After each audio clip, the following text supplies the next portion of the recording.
last class, it couldn't even get 3, 2, 1, go. It got hung up in the middle of it, but then it finally got there. And we'll go from the current slide. All right.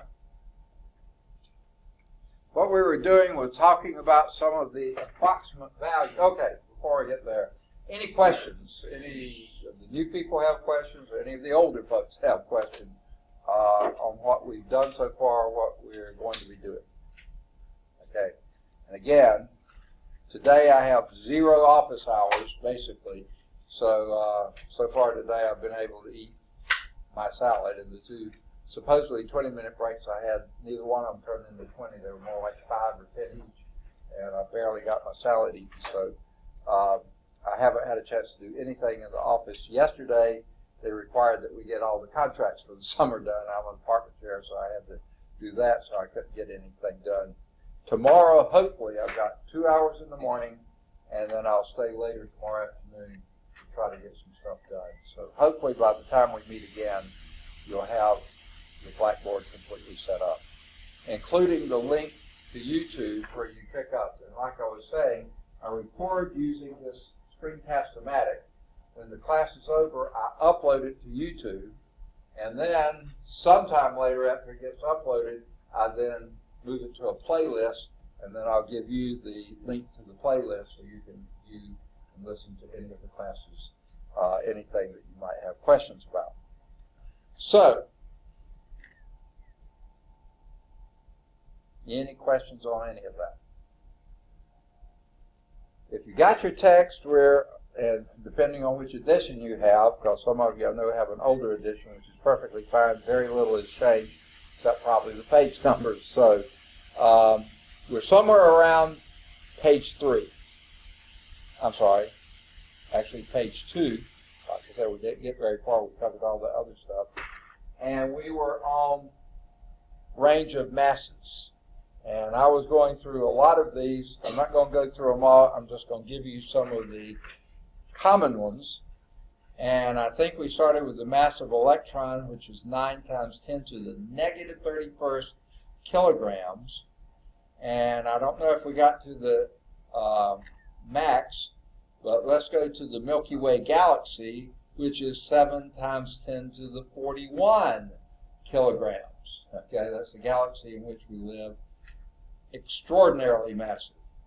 The observable universe, 10 to the 52 kilograms. And that's pretty approximate. No one's put it on a scale that I know of to measure for sure. So you go from 10 to the negative 31 to 10 to the positive 52. That's quite a range. And if I'm not mistaken, this is Darius. There you are. Good deal. Okay. Now let's look at some of the time intervals that we might find interesting. A nuclear collision, that's 2 nuclear particles within the nucleus colliding, the time interval about 10 to the negative 22 seconds. Okay, can't even fathom that. That would be a 0 point, and then 0, 0, 0, 0, 0, 0, 0, 0, 0, 0, 0, 0, 0, yeah. 7 of those sets of 3 zeros, 1 more, and a 2.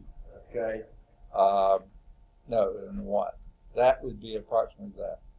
Visible live wavelength period, light that we would see, is wavelength 10 to the minus 15 seconds. Okay, considerably longer than a nuclear collision, but still very, very short.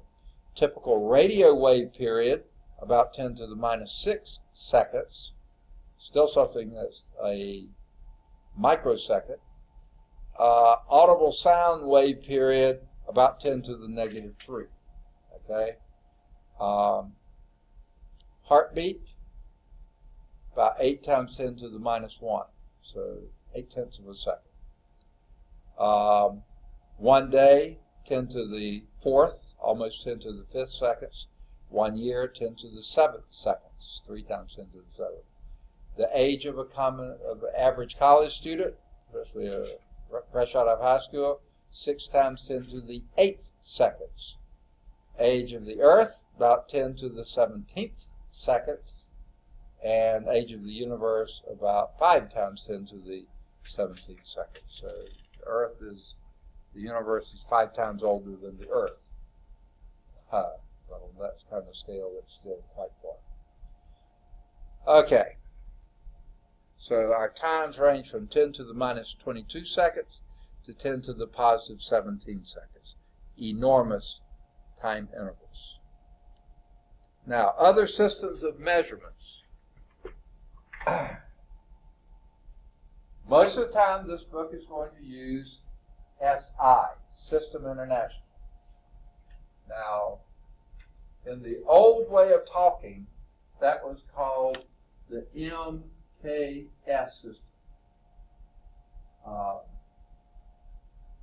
Meters, kilograms, seconds. Back when I was in school, we called it MKS, and then we also called another metric system CGS, centimeter, gram, second. Second stayed the same. It's just that a meter is about this long, a centimeter is about that long. So when you're measuring small things, we use CGS system. A kilogram, maybe, this book is probably between 1.5 and 2 kilograms. A gram would be more like an aspirin tablet or 2. I mean, pretty small. Okay? So small things, we use that. Larger things, we use MKS. Since then, they've agreed everything to SI. The units are big, but then that's why you have exponents. Now, these are named for the first letters in fundamental quantities, centimeter, gram, seconds. The U.S. customary system, that's what we're used to be called the British system or the English system. Officially, Britain has gone off of it, though their everyday people probably still use them. But these are our everyday units, okay? We don't use mass, okay? I think we talked about that. We usually refer to weight in pounds instead of mass as a fundamental quantity. Whereas weight is in pounds defined in terms of other units, okay? But that is usually what you use. We usually use feet, pounds, and second as the basic units for U.S. customary. Unless the book gives them to you that way, we most of the time use SI units. All right. Here are some of those units that we do use. The SI system, the length is in meters, kilograms a second, used to be called the MKS system, now called SI. The CGS system, centimeter is 100th of a meter, a gram is 1,000th of a kilogram, a second is a second. U.S. customary, a foot is about 1/3 of a meter, a little bit less than 1/3 of a meter, and would be, goodness gracious, a big bunch of centimeters. I can't remember exactly what that is. That conversion is. Mass. How many of you have bought a slug of potatoes? Okay, kilograms or pounds. You don't usually use mass. Slug. Okay? It doesn't even have an abbreviation. You have to spell it out if you ever use it. And time is in seconds. Most of the time we use, in the U.S. customary, put weight in pounds and then time. Different from mass, but related. Any questions? The prefixes, okay? These are given in table 1.4 of your book, and all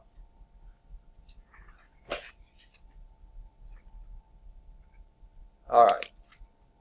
This is one of the biggest advantages of the metric system, okay? Rather than, okay, let's take the English system for instance. What's a small unit of length in the English system?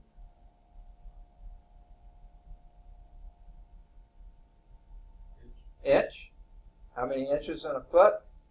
12. How many feet in a yard? 3. How many yards in a mile? 1,760? Boy, those are nice, easy to remember numbers, aren't they? And they all relate. No, they don't. Okay. How about let's go into weight? What's the small unit of weight? Ounce. How many ounces in a pound? 16. Oh, let's see. 12, 16, 3. Yeah. I mean, the conversions really are messy. How many pounds in a ton? 2,000. Yeah, finally you get a sort of a round number, but it's 2,000.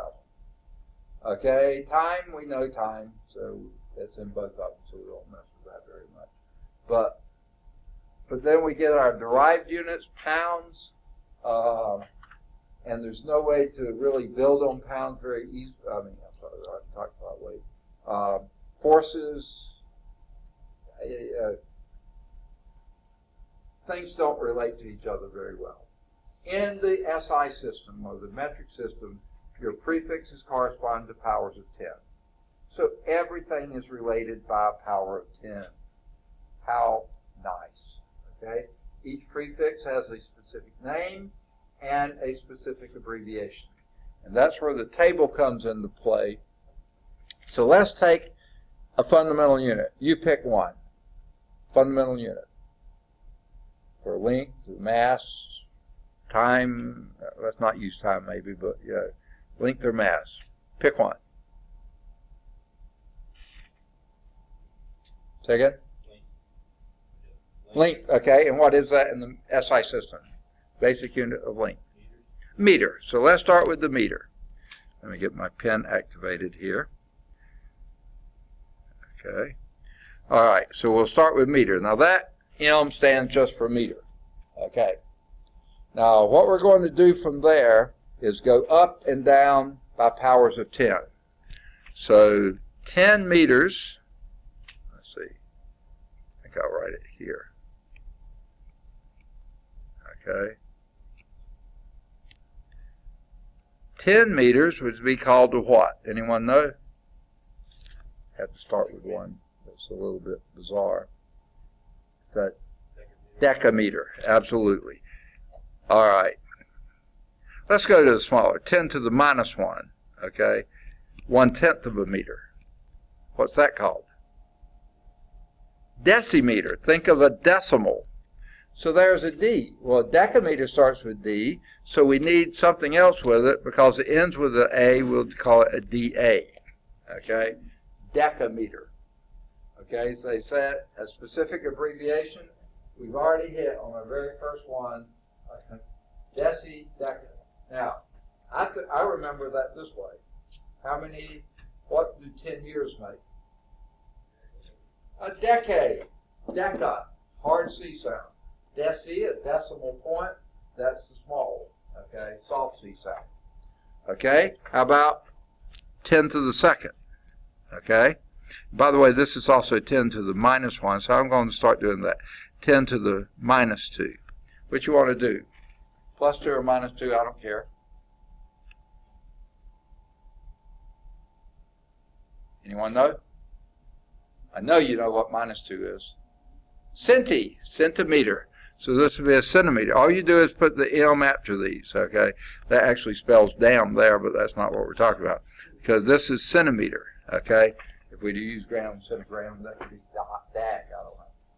Now, easy to remember centimeter to me. What is this? What's its value? 1 cent or a centidollar. 100th of a dollar is a cent. 100th of a meter is a centimeter. How many men did a centurion have under his command? Centi, 100. Okay? What is 100 years?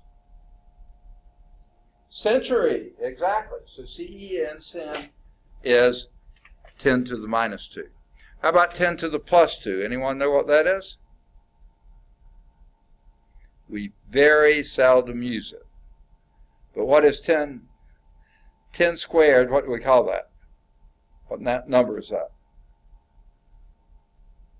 Come on, 10 squared. 10 times 10, 100. So it's an H word. Can I get your name, please? Say again? Ambry. Okay, got it. I'm hard of hearing. I know I saw you in here because I called your name. There you are. Okay. It's a hectometer. So that would be your H. Okay. Now here's where we do use that. And I don't know if you've run into this before, but you might hear it someday. And if you do, you got it. When we're talking about a square meter, that would be about the area of this door from the knob down. Remember I said the doorknob's about a meter high, that's close to a meter wide. So from there down, that's about a square meter. It's a pretty big area, okay? But when we're talking about land, in the U.S. customary system, how do we measure land? Second? Square foot. Okay, we would measure square foot of the floor. We could measure land that, but like if you have a field, to buy a farm. Acres, exactly. So, what are we going to use in the metric system? A square meter is just not big enough to measure a field. And if you go to 10 to the third, a kilometer, a square kilometer is more like a square mile. That's a huge amount. An acre is closer to a square hectometer. Now, it's not the same, but they're in the same ballpark. So a hectometer squared, they sort of shorten that and call it a hectare. So if you ever are in a foreign country, somewhere other than the U.S., they generally go measure the land in hectares.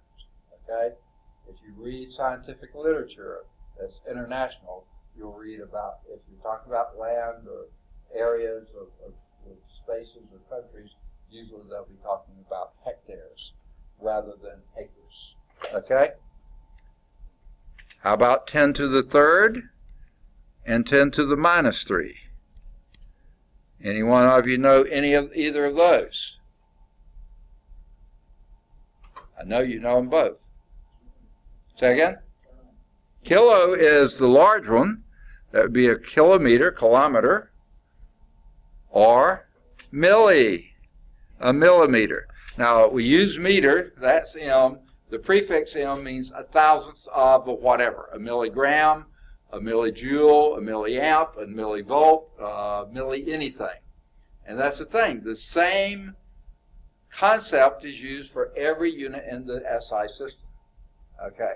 Now, in between here, we only dealt with one power of 10. Anywhere outside this, we're going to go up by 3s from now on. We don't give names for the others. But if you want to, this is a sort of a silly acrostic that helps you remember these. I've heard before, there may be others. King Henry dances, D.A., down center main, whatever that means. But, you know, that's why you can remember those prefixes. You just skip the one in the middle because it doesn't have a prefix. And the D.A. dances, that starts with the right letter. All right. Let's go up. Now we're going up by powers of 3. So it'll be 10 to the 6 and 10 to the minus 6. And by the way, 10 to the 6 is million. And 10 to the minus 6 is a million. Anyone know what either of those are? Okay, mega. Okay, now, here's how I think most of us, I know this is what I use. I can remember, y'all probably can't, back when the earliest PCs came out, personal computers by the way, and they bragged on this one had 1024 kilobytes of memory. I mean, it's a big thing, you know. And they were bragging on that because that's the biggest they had had so far. Terribly small today. Well, and we had storage devices that had kilobytes, measured in kilobytes. Then we went up to floppy disks that actually, and computers also were in megabytes. So we went up. But here we've got a problem, Houston. We've already used little m for milli here. What are we going to use for mega? Capital M. It's a big number, so let's use capital M. So that would be megameter, okay, or megabytes, or megagrams, or megaton. You've heard of so many megaton bomb? Big bomb, okay. capital M. Okay, how about 10 to the minus 6? Anyone know that one? Micro. Uh-oh, there's another M. We've already used little m for milli, capital M for mega. What are we going to use for micro? We jump to the Greek alphabet and use a little m there, and that's the letter mu, the lowercase letter mu. So that would be a micrometer or microgram or micro volt or anything. As we jump to Greek there. Okay, next up is 10 to the 9th or 10 to the minus 9. Okay, what is that one going to be? Anyone know?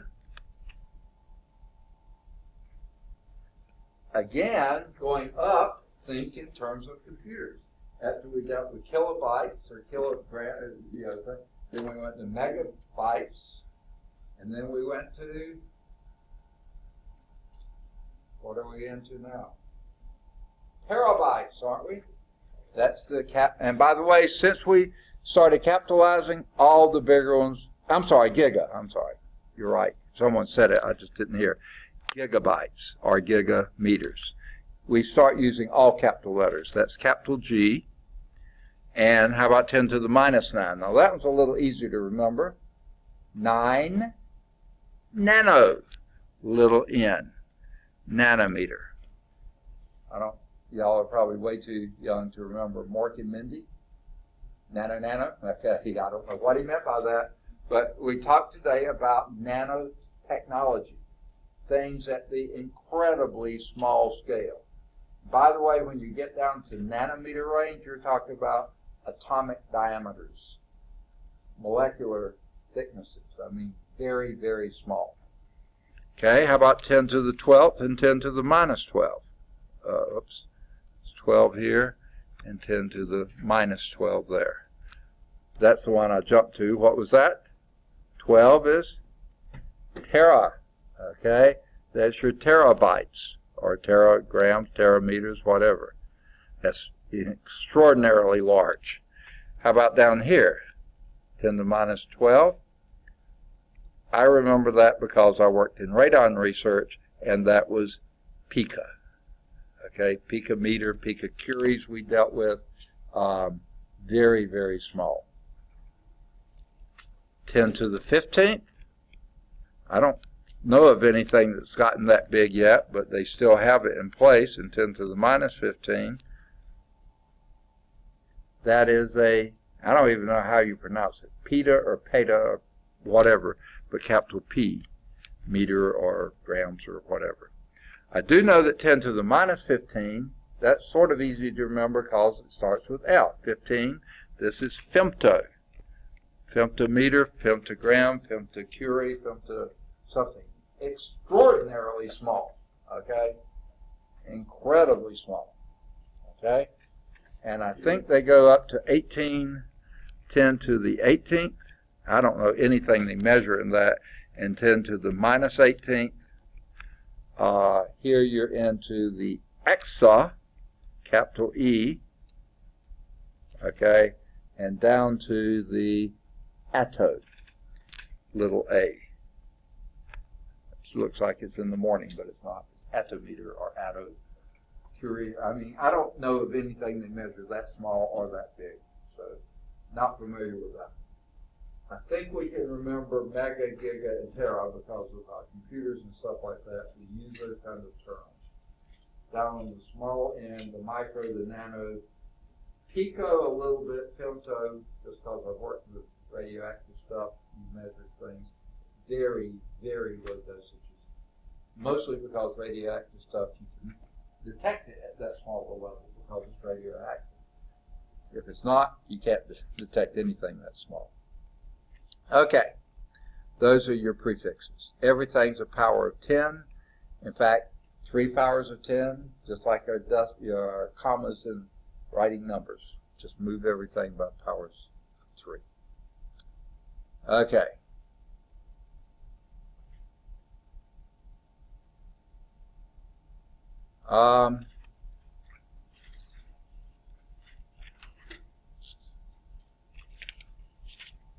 somehow to me, it looks like the slide set is doing into a lot of stuff that the book doesn't really focus on that much. Up to now it's been okay, but I was looking for this building blocks of matter, and so far I'm not seeing it. They're still talking about numbers, and I guess you do need to follow this, so let's do. Numbers with more than 3 digits are written in groups of 3 separated by spaces. Now, when we do big numbers, we typically put commas between the groups of 3. The U.S. does, okay? Most of the rest of the world does not, okay? They just do a space there. So this would be 10,000 rather than the comma there. And one of the reasons for that is a lot of the rest of the world, not everybody, but a lot of them use a comma instead of a decimal point, which really makes it confusing. So in some parts of the world, this would be 10.000, meaning 10 to the nearest thousandths of a unit, okay? So that's why I think they've gotten away from that. For instance, here's the first so many digits of pi, 3.1415928. Most of the time for numbers down here, we just write them all together. We don't put commas, we don't put spaces. The SI, the standard way of doing it, after every 3 digits, put a space, put a space. If you have another digit, put a space. Same thing here. If it was 3,000, it would be 3 space 0001. So get used to seeing that in the book.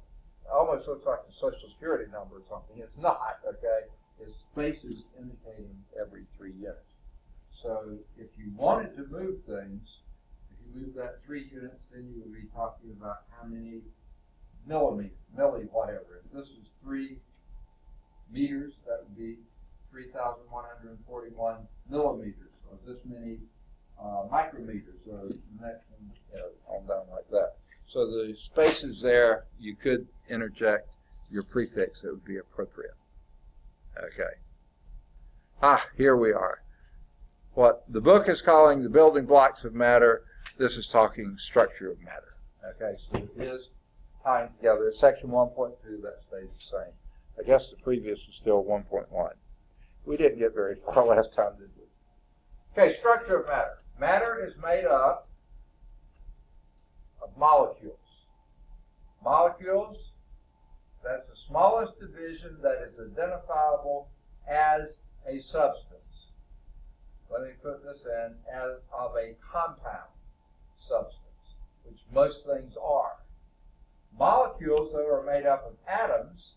The atoms correspond to the elements. The molecules correspond to compounds. Okay? The smallest unit you can get an element is an atom. The smallest unit you can get a compound is a molecule. Okay? Molecules made up of atoms. But even some elements, or what they call diatomic elements, like oxygen, O2, hydrogen, H2, nitrogen, N2, chlorine, Cl2.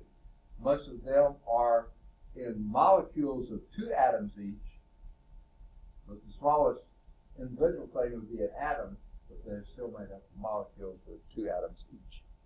There may be a few things, some forms like ozone is actually O3. It's all oxygen, but it's not the same as oxygen we breathe. In fact, not a good idea to be breathing ozone. Not that good for you, okay. If it's O2, yeah, that's what you want. Okay, more on the structure of matter. What are atoms made up of?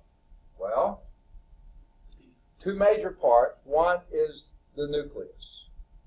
Now, the nucleus is where just about all the mass resides, but almost no volume. I mean, it has a volume, but it is incredibly tiny.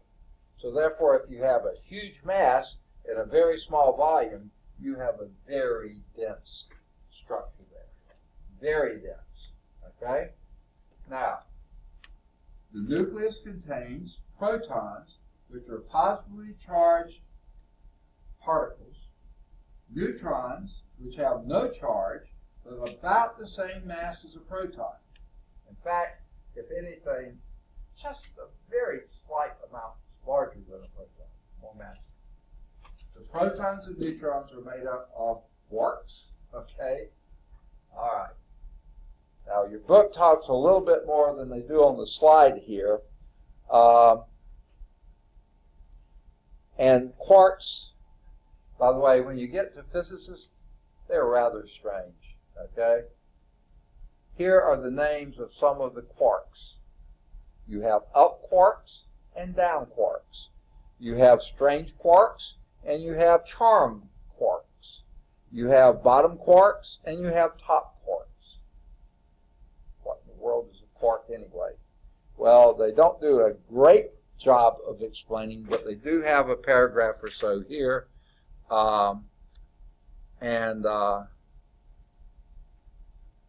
Here's some examples. The up, the charm, and the top quarks each contain a charge that's equal to 2/3 of that of a proton. Okay? Positive 2/3 that of a proton. Whereas the down, strange, and bottom quarks carry a charge that's equal to -1/3 of a proton charge. So the proton has to consist of 2 up quarks and 1 down quark. 2 up quarks would be 4/3, -1/3 would be 1 charge. Okay? So to give a +1.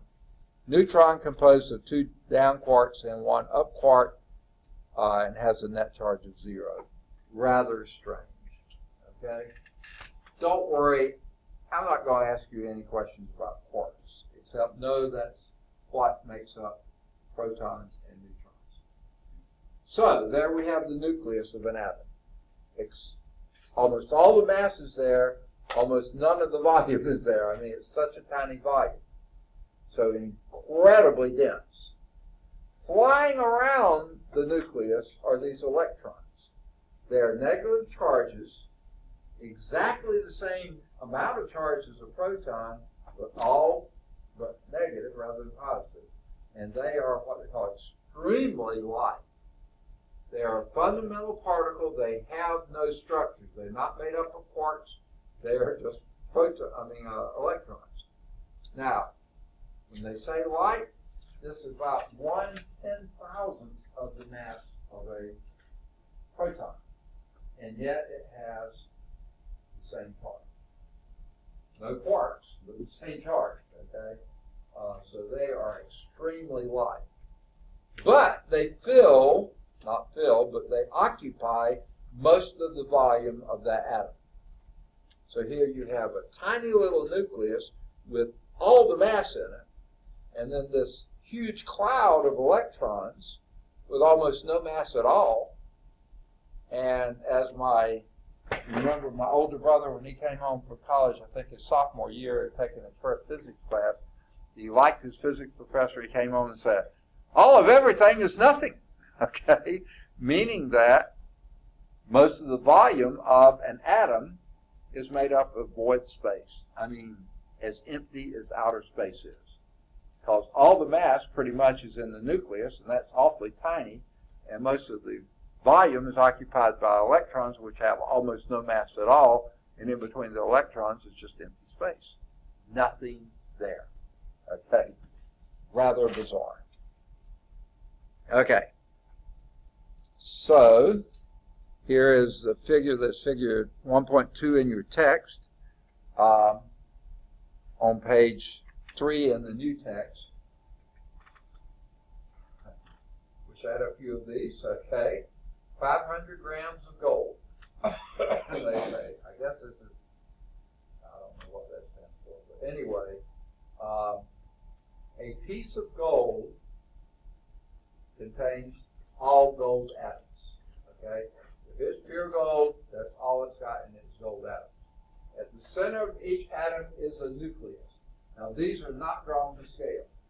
If they were drawn to scale, you wouldn't even see that nucleus, and then you have the cloud of electrons around it.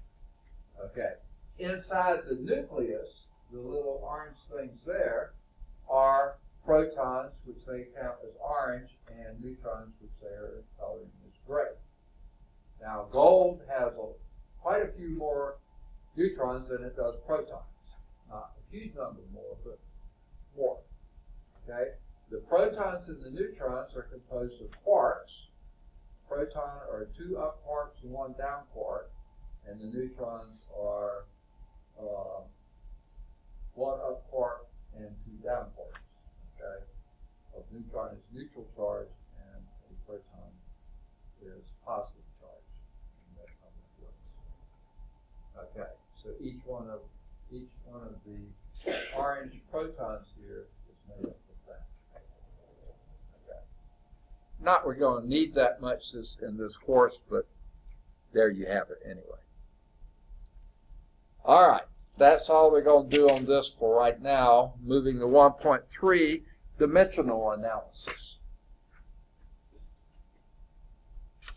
And this is just not some silly exercise that he came up with in a physics book. What can we do to occupy our students and confuse them a little bit? No. Dimensional analysis really helps you solve problems. If you don't have the right units, you've not got the right answer. Okay? It's a technique to check for the correctness of an equation. Whether you know your numbers right or not, at least you're in the right ballpark. And here it's dealing with the dimensions only. And dimensions are length, mass, and time. We'll come up with some other dimensions in later chapters. These are the ones we're going to work with first. And then combinations of them. For instance, a speed or velocity will be a length per time. An acceleration would be a length per time per time. A force would be a mass times a length per time per time. Okay? So these combinations will be made up of these dimensions. And they can be treated as algebraic quantities, adding them, subtracting them, multiplying and dividing them. And here's what they mean by that. If you're adding two things, you better have the same unit, or subtracting two things. Because it doesn't make any sense. You can't subtract 4 apples from 2 oranges. Not because the numbers don't work, but you don't have any apples in oranges, you don't have any oranges in apples. So yeah, you have to have the same unit to add or subtract. So if you're talking about masses, you better have them all in the same mass, as in kilograms, or grams, or milligrams, or whatever. You just have to have the same unit to add or subtract. However, to multiply and divide, you multiply not just the numbers, you also multiply the units. And you do this all the time. If you're driving from here to, say, Tuscaloosa, Auburn, okay, or someplace, and you're driving at certain miles per hour, let's say 60 or 70 miles per hour, drive for 3 hours, how far will you go? 210 miles. Well, think about that. 70 miles per hour times hours. The hours go out, multiply the numbers, cancel the units, and that leaves you with miles. Okay, 210 miles. With multiplying and dividing, your units get into the action just like your numbers do. Adding and subtraction, you've got to have the same units before you can even add or subtract, and your answers will be the same units you started with. Now, in addition to that, both sides of the equation must have the same dimensions. It makes no sense to talk about forces here and accelerations there. You got to have something in between that to get the units the same. And when you have constants, sometimes those constants, even though they're constant numbers, they may have units in them. Okay? In other words, you get those equations to balance dimensionally. So that's what we do with dimensional analysis. We make sure everything makes sense. You cannot give numerical factors. No, okay. Dimensional analysis cannot give you the numerical values. That's the limitation. It just tells you whether you're in the right ballpark, whether you've got the right unit. The dimensions of some of the common quantities are listed in table 1.5. And there's not that many of them. I wish they would have put it on the slide. Let's just see if it's on the next slide. No, it's not.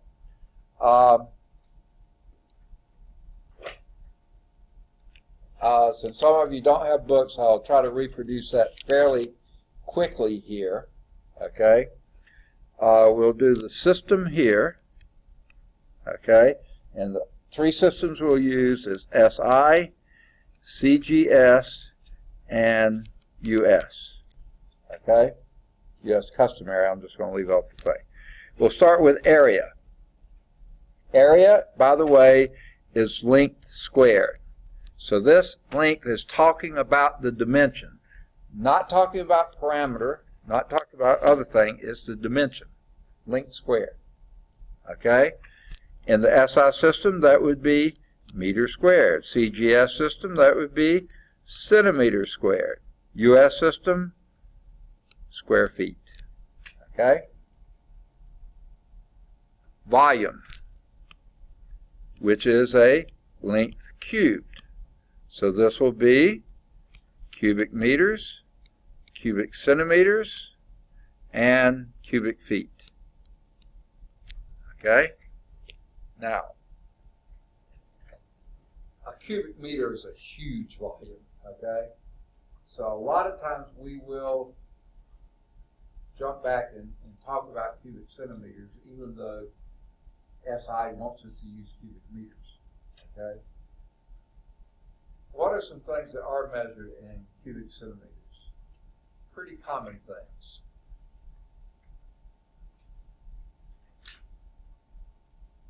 Any of you have kids you have to give medicine to.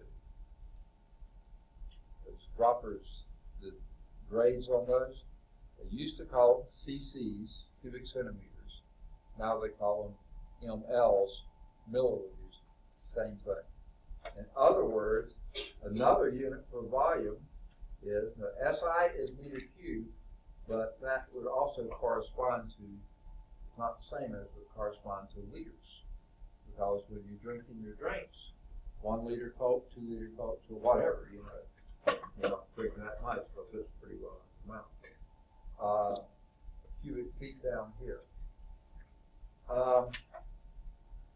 One thing I was thinking, I thought some of the guys would pipe up with this, but you haven't yet. When you're talking about your displacement of your engines, in other words, how big an engine you have in your vehicle. US customary, we go down to cubic inches because it's really not that big, but in metric we do cubic centimeters. Or liters. Again, they go to that. And so those are some of the units. I won't belabor that too much. Let's talk about velocity. Now we talked about volume. Now I'm going to do velocity. That's a little v there. A velocity is length per time. Now I really don't like this capital T for time. I think I described that to you before. But what would the units be in the SI units?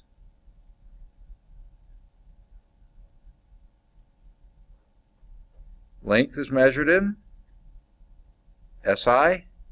We've done it in both of those. Meter per second. CGS system, centimeter per second. And in the US customary, feet per second. Okay. Now, there are other units we use sometimes, like if you're talking about driving your car, you usually talk about kilometers per hour. Okay, because you're going a lot faster, you cover more ground, and in the US customary, miles per hour. So you use another length measure and another time measure, but it's still a velocity. Okay? Acceleration, you know what that is, any of you?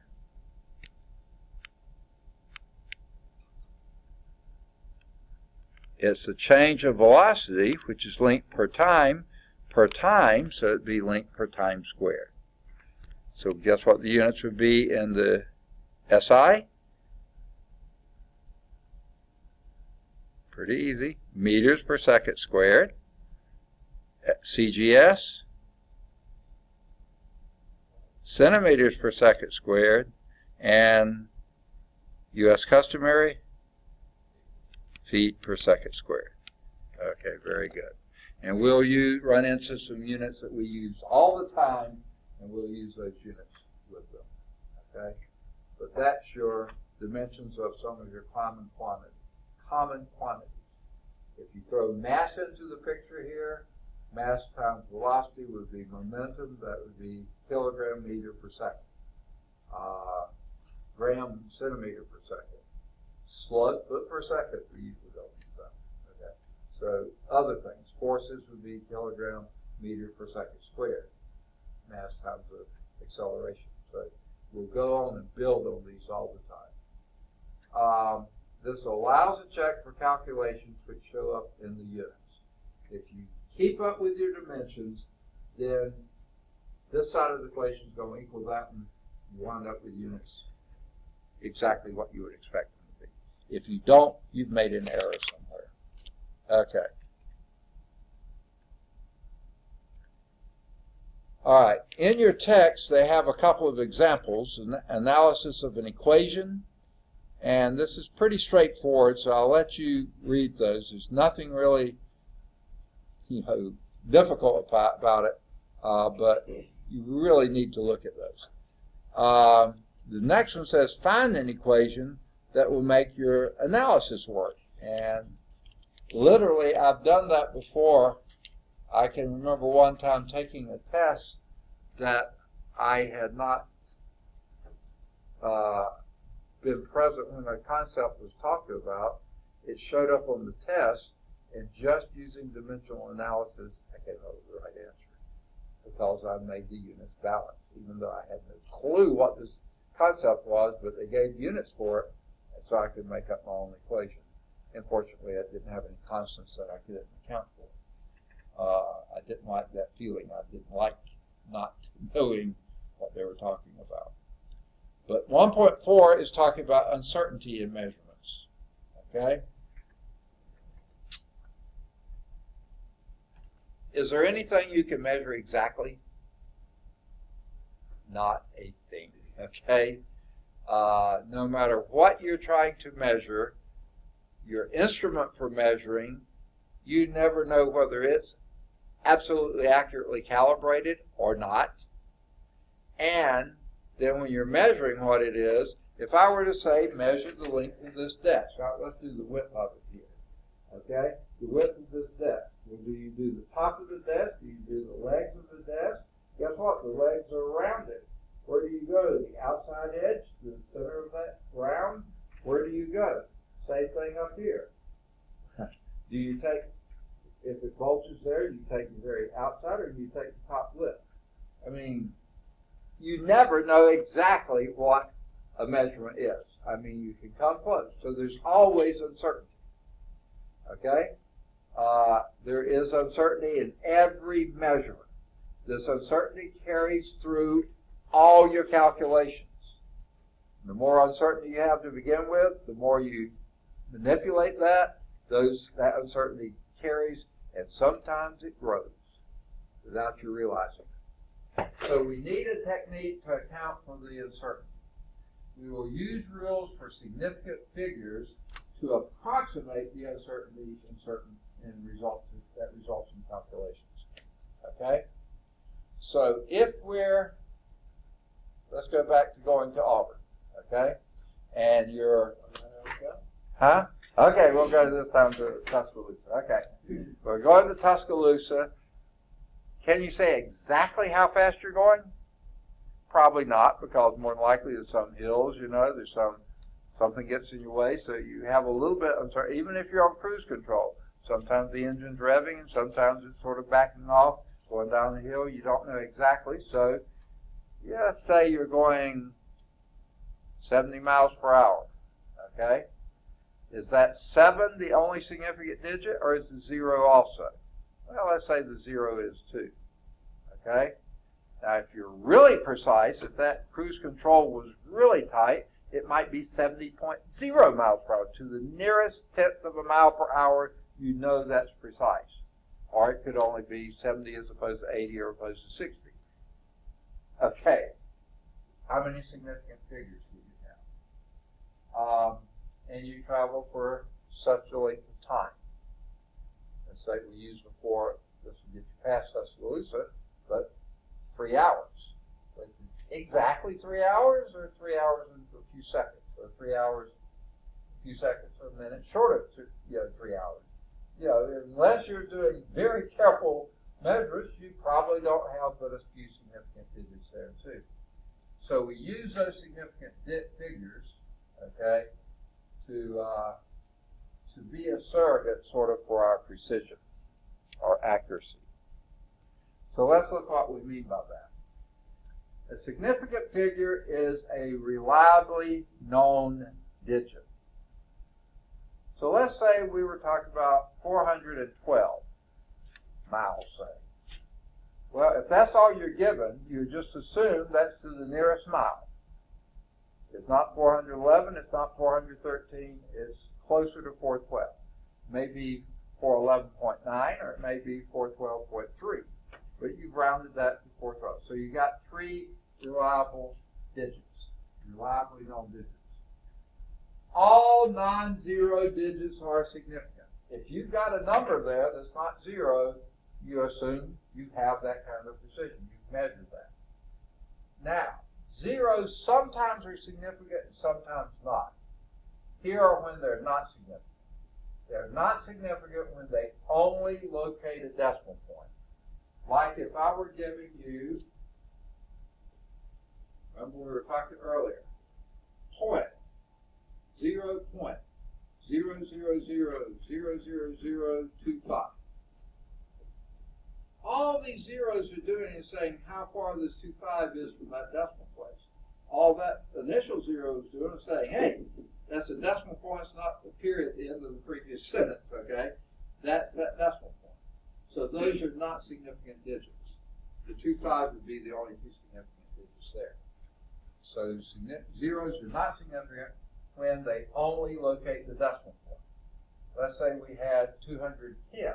We used that number before. 210. Well, you have to have the 0 there, otherwise that would be 21. So basically that one, unless you know that's significant, that usually isn't. Okay? You person in the room? No. Huh? No. Oh, you were here before. I got you. Okay, good. All right. I thought you were, but I want to make sure. All right. Now, how about 704? Is that 0 significant? 704. Yeah, that 0 is in between two known to be significant digits, so it's obviously significant. So you can't say zeros are always significant or not. You have to locate them and see where they are and what they represent. Now, I gave you this one before. 212.0 degrees. Okay? That says you're good to the nearest tenth of a degree. So therefore that 0 is significant. Okay? So a 0 following a decimal point at the end of a number, if it's out there, you mean you've got that kind of significance. So that one would be. All right. Now, using scientific notation to indicate the number of significant figures removes the ambiguity when the possibility of misinterpretation is present. Okay? Because with scientific notation, here's the rule. You have one digit and one digit only before a decimal point, and then every digit after that is assumed to be significant. If you've got 730, you assume all of those are significant. Okay? Now, then usually you have times 10 to some power. If this power is a positive number, that means you move the decimal that many places to the right to get that big number you had to start, that you're really talking about. If that's a negative number, you move the decimal that many places to the left, and you're talking about a very, very small quantity. Zeros you put here and zeros you put there to account for the decimal place, those are not significant. Just those digits you had to start with in scientific notation are the only ones that are significant. Okay. It's a lot of blah, blah, blah. I'm sorry. I wish surely we've got some example coming up. Let's do. So let's see, operations with significant figures. When you're multiplying or dividing two or more quantities, the number of significant figures, you can say digits or figures, and the final result is the same as the number of significant figures in the least accurate of the figures being combined. So let's go back to our situation. 70 miles per hour times 3 hours, we said 210 miles, right? Guess what? If it's 70, you don't know if that 0 is significant or not, so that's either 1 or 2.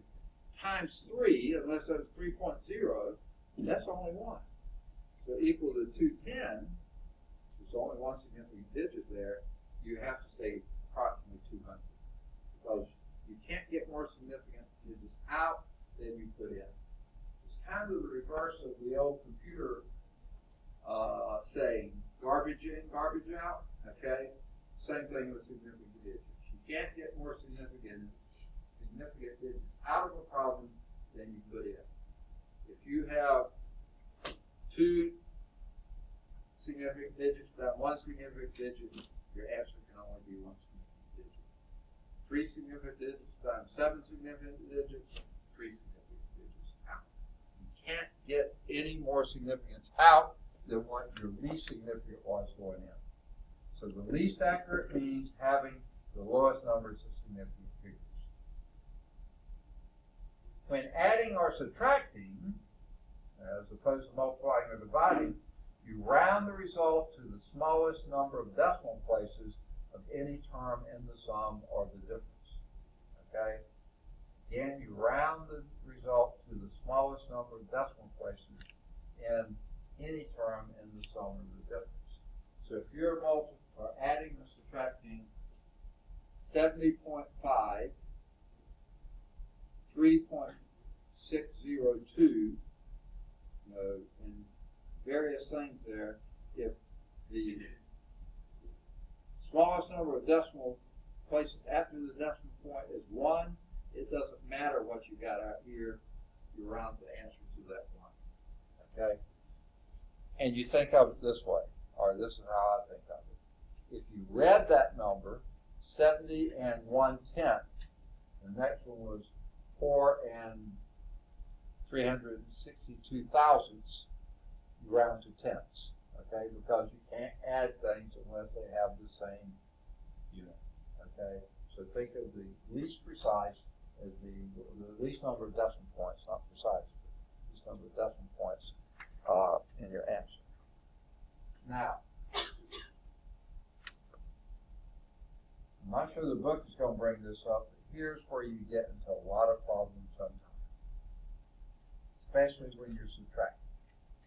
If you're subtracting two numbers that are relatively close to each other, this number, if it has 7 significant digits, and this number has 7 significant digits, but the first 4 of these and 4 of those are the same, you subtract them, and then you're going to wind up with no more than 3 significant digits left, because these wipe each other out. So you started off with 7 digits of significance. After you subtract, you only have 3.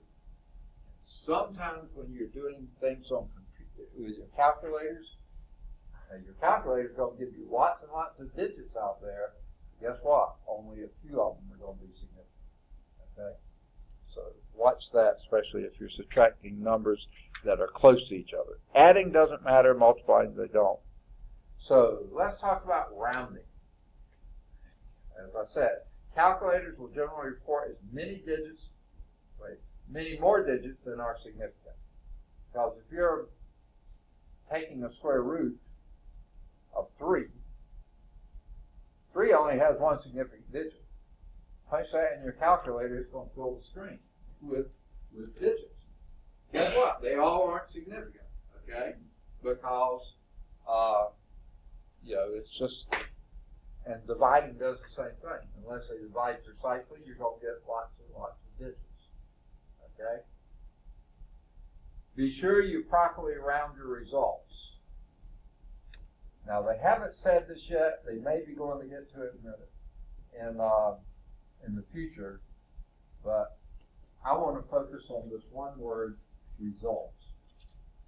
Round your results. What I mean by results is your last answer.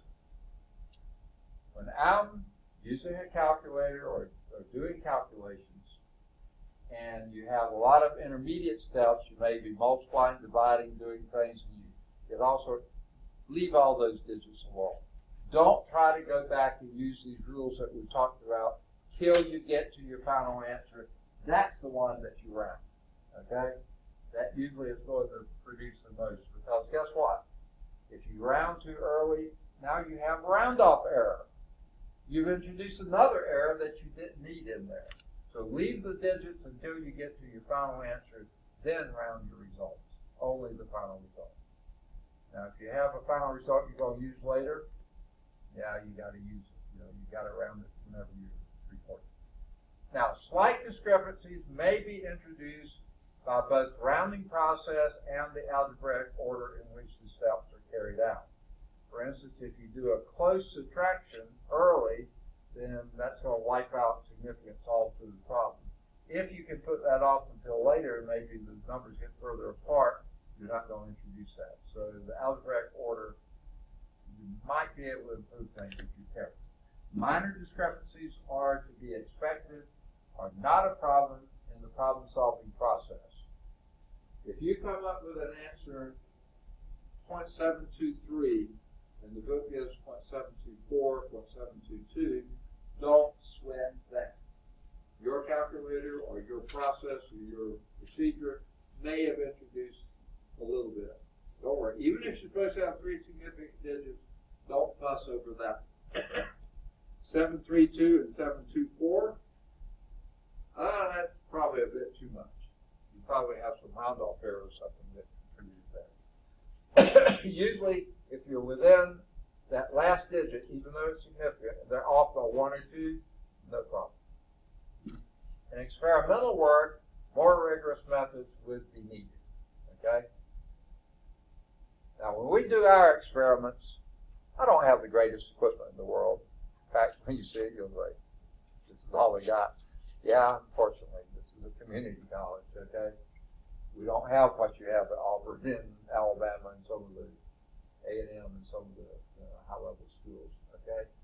We have to live with what we got. So, when we're doing our measurements, do it as precisely as you can, but don't put down digits you can't really account for. And then later when you do calculations, don't introduce extra digits that you can't justify, okay?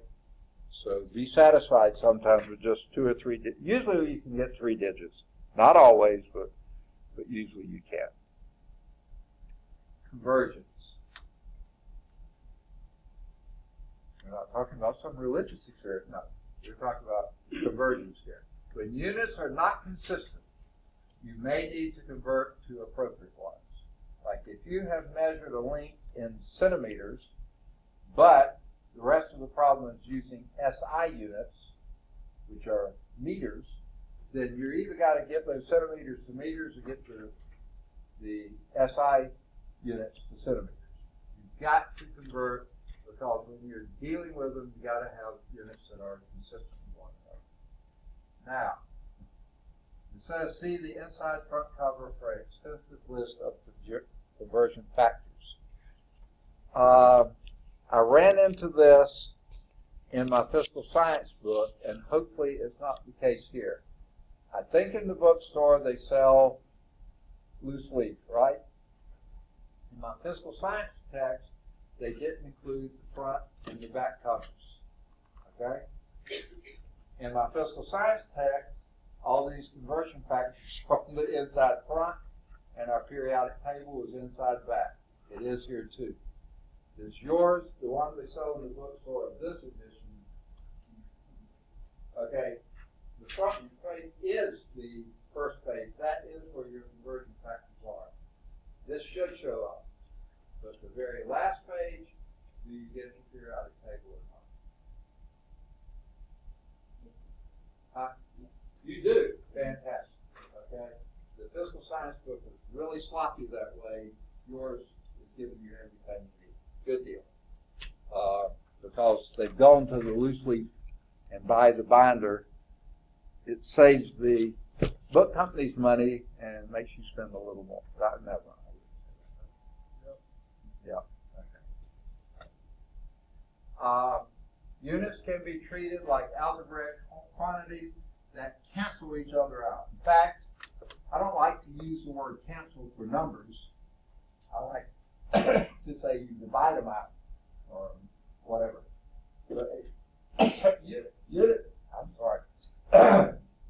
Units can cancel each other out. And here's a conversion right here. All right? And I wish they hadn't given you all this. I'll give you another example in a minute. You've measured something to the nearest tenth of an inch, 15.0 inches. You got that. Now, in the old days, we always put a period after the number n. We didn't after centimeters or feet or anything else, but we did after inch. Why? If this was in the middle of the sentence, you wouldn't know whether that is a preposition or a unit. Okay? So they always put the period there. I notice they don't do that anymore. Hopefully that won't create any ambiguity. So you got 15.0 inches. You want to get that to centimeters. Okay? And I'm going to do it the way I think we should. Your measurement is 15.0 inches. I'll still put this thing there. You're going to multiply this by a double blank to give you a number of centimeters. This is how I set up a problem. Any problem I'm doing a conversion change to. Okay? Now, why did I do a double blank here? One for the number, one for the unit. Okay? You're trying to get to units here. You don't know the number. Okay? I say always put the units in their place. So if you're going from inches to centimeters, this is the blank that you put your units. One goes on top and one goes on the bottom. What you need to do is cancel out the inches and wind up with centimeters. So the inches have to go on the bottom, the centimeters have to go on top. That's what I mean by always putting the units in their place. So you need to have the inches down here and the centimeters up there. That way, inches cancel out, centimeters are right where you want them. Right? Now, if you're looking it up in the front of the book, then you look under length and you see one of the units that converts inches to centimeters. Match the numbers with the unit. I'll open that up and I immediately see number 2 there is 1 inch. So that goes down here. 1 is 2.54 centimeters.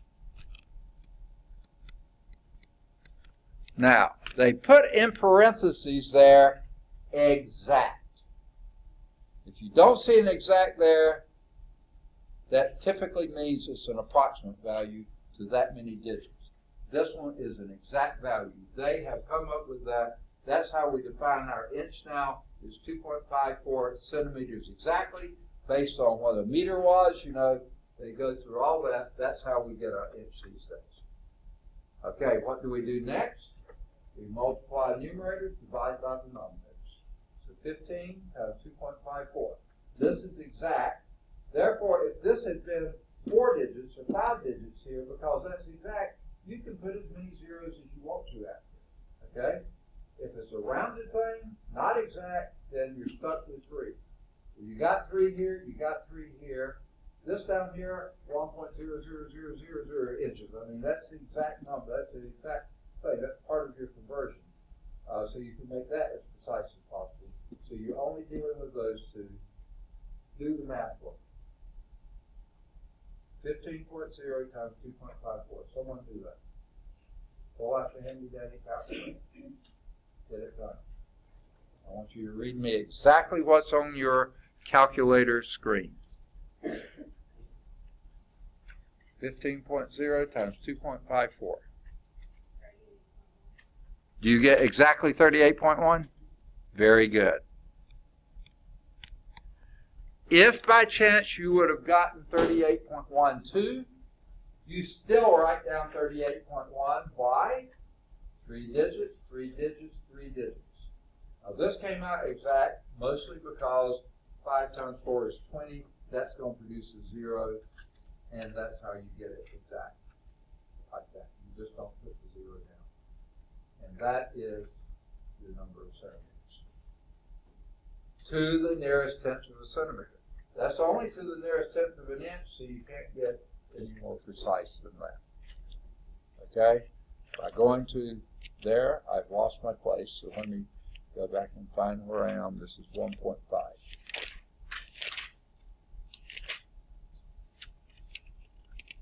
Okay.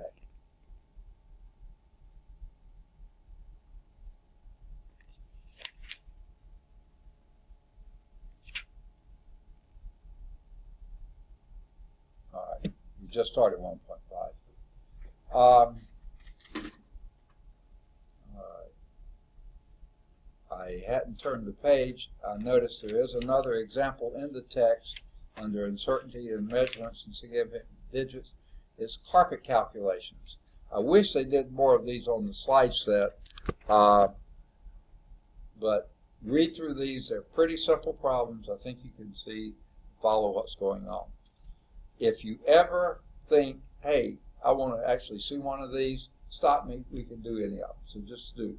These so far have been pretty simple, so I haven't said we really need to do this one. All right. So 1.5 is conversions. We've done one sort of example of that, and that is in the book on page 10, top of page 10. Let's do, before we get to estimates, I think we need to do 1.4, okay?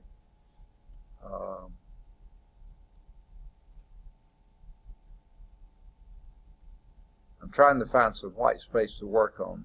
This actually has the most white space, so we're going to work on that even though we're not at estimates yet. If a car is traveling at a speed of 28.0 meters per second, okay, that's a good unit for speed, is the driver exceeding the speed limit of 55 miles per hour? Okay, is he exceeding or not 55 miles per hour? What do we have going on here?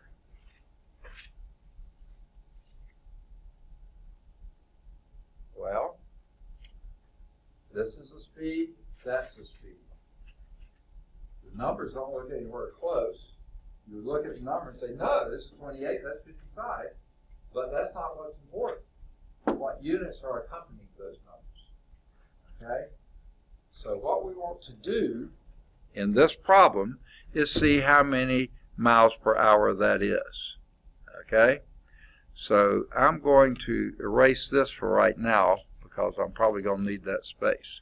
So I'm trying to get to miles per hour. Okay. Now, this is probably not the best way, but here's how I'm going to do it. Blank, blank, blank, blank, blank, blank, blank, blank, blank, blank, blank, blank. Okay? And hopefully here we're going to get to blank miles per hour. Okay? So in other words, we're trying to get from meters per second to miles per hour. Now, what are some of the conversions we need to make?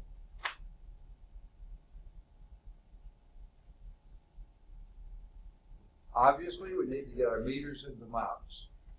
Let's go to the front cover of our text and see under length if we have meter to mile conversion. I see meters to inches to feet. I see inches to centimeters. I see kilometers to miles. I see miles to foot to kilometers. I see light years and angstroms. I don't see a meter to mile conversion. But what did I read? The very third one was a kilometer to mile conversion. okay? And actually the fourth one is a miles to kilometer conversion. So I need to get my meters to kilometers, right? Okay, so let's do that first. I want the meters to kilometers. Now, I hope you all know exactly what that one is. But always put the units in their place. Which unit goes where? Meters or kilometers? Which goes up, which goes down? Which again? Meters on the bottom, kilometers on top.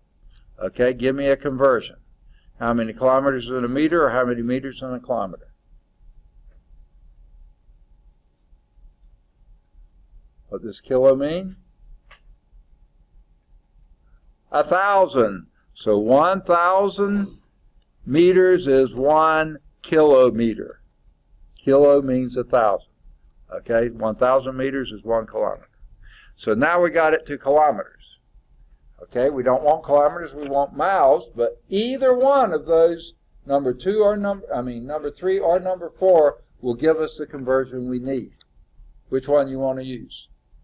Okay, wait, let's put the units in their place. Here the meters have canceled out now.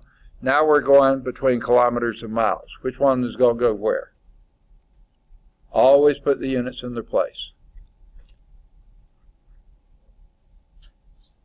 What goes where? Miles on top and kilometers on bottom. That way the kilometers can cancel out, right? So look at either number 2 or number 3 and give me a conversion. If you use the first one, you put 1 kilometer on the bottom and you put, I just had it, 0.621 miles on top. Okay? Or you could have put 1 mile on top and 1.609 kilometers on the bottom. And you can really do it either way. Which one you want to do?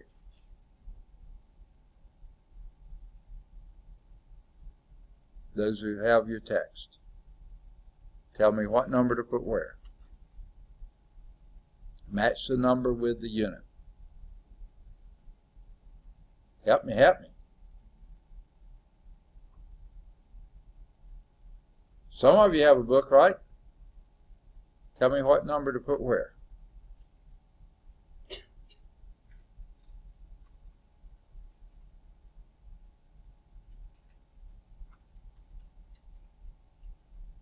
All right.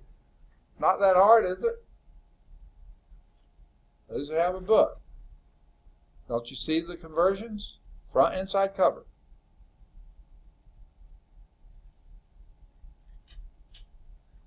Underline. The third one gives you kilometers and miles, and the second one gives you miles and kilometers. Pick either one. Tell me what number to put with what unit.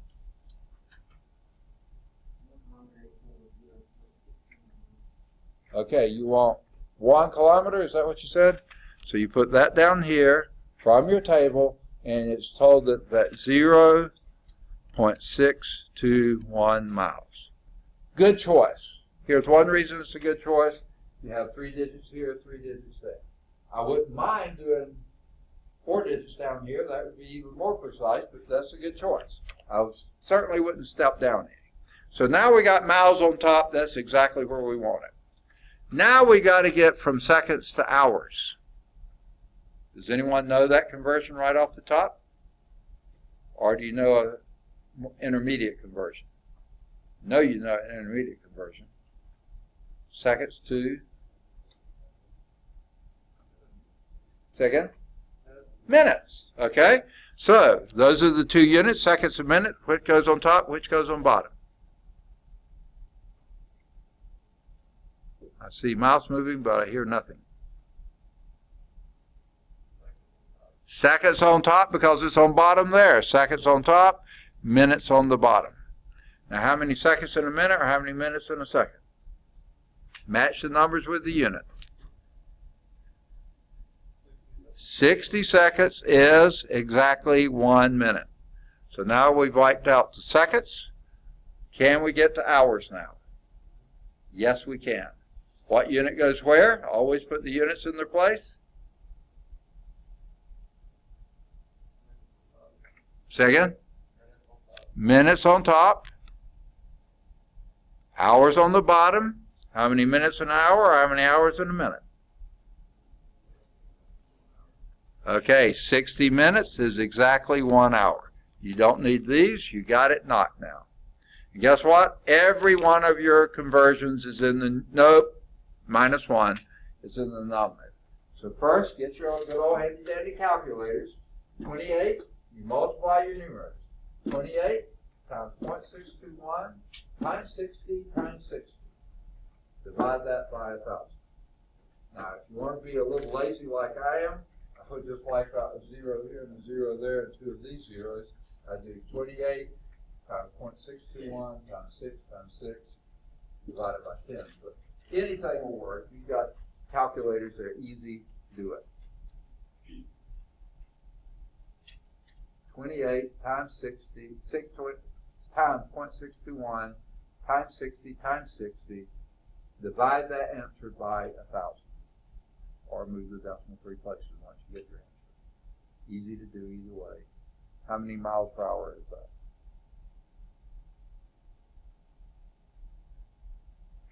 By the way, I'll cancel out my minutes.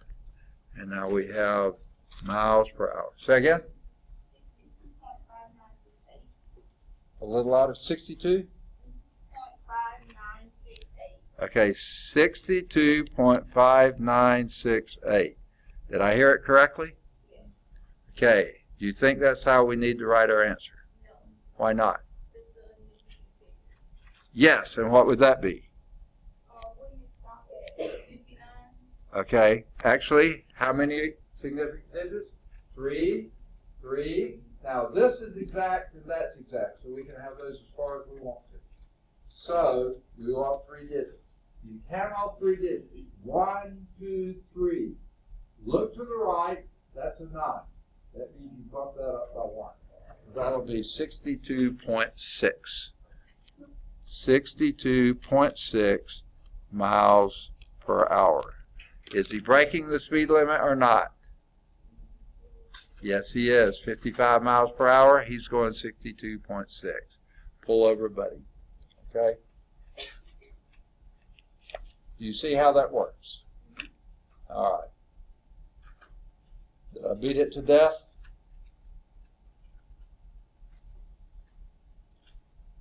All right.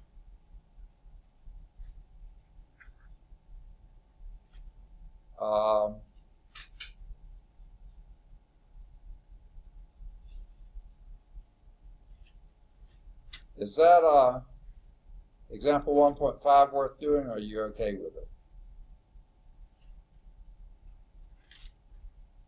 We probably, let's see. I think we do need to do it because it has squaring in it. So I'm going to erase all this one. And let's do the next one.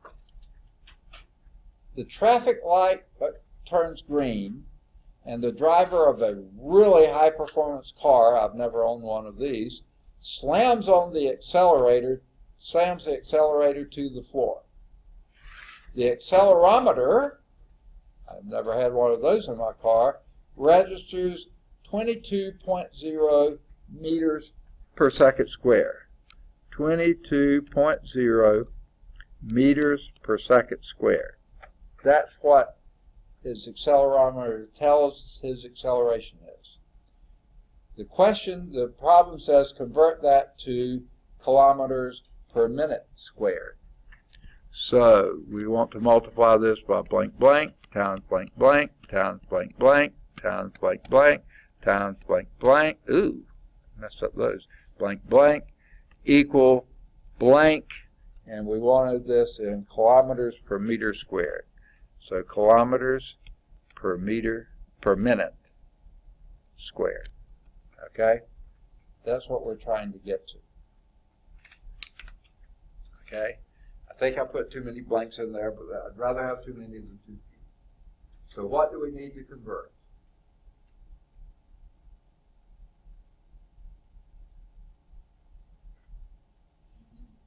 Got to get meters to kilometers. Can you do that in one step or more?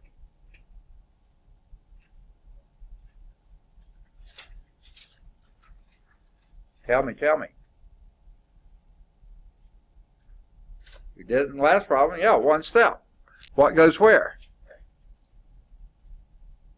Always put the units in their place. Kilometers to meters, or meters to kilometers. What goes where? Second, kilometers on top. Is that what I heard? Perfect. And meters on the bottom. That way you'll cancel out meters. You will have kilometers on top where it needs to be. Now match the numbers with the units.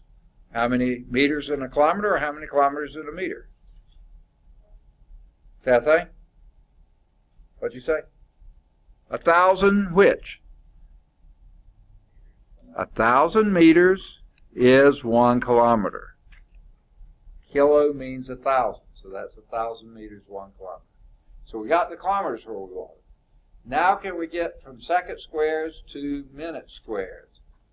I don't even know what a square second looks like. No, I'm just kidding. Actually, our conversion is simply seconds to minutes. So we put, where should we put where? Seconds on top, minutes on the bottom. We only needed these two blanks, by the way. Now let's match numbers with the units. What are they? How many seconds in a minute, or how many minutes in a second? 60 seconds, 1 minute. But we're not interested in 60 seconds and 1 minute. We want seconds squared. So if we're going to square the number, a unit, we have to square the number as well. Square the unit here, we square this number as well. Now I'll do the denominator. 1 squared is 1. Got it, okay? But what is 60 squared? 3,600. 3,600. Okay, that's what 60 squared is. Now we multiply numerators, divide by the number. This is just 1. Okay, so it's 22 times 3,600 divided by 1,000. 79.2 kilometers per minute squared. Good for them. They got it right. Okay. All right. Any questions on those? All right. Good deal. Let me erase my ink here. Anyone need that any longer? Okay. All right. Let's talk about estimates. This is 1.6, top of page 11. Okay. Estimates can yield useful approximate answers. That's why we call it estimates. They're not exact. An exact answer may be difficult and sometimes even close to impossible to get, either for mathematical reasons or limited information available.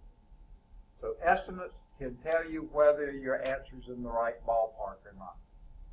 It can serve as a partial check for exact calculations. Just write down approximate things.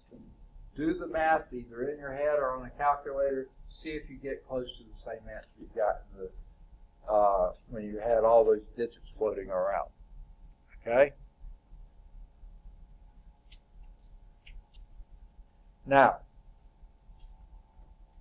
sometimes the closest we can get is order of magnitude, or at least for estimates anyway. Approximation is based on the number of assumptions. You may need to modify the assumptions if you need more precise results. These are a lot of blah, blah, blah words without giving a lot of meat to it. Order of magnitude is the power of 10 that applies. Okay? In other words, the closest power of 10. Okay? Now, let's see if they give an example. No.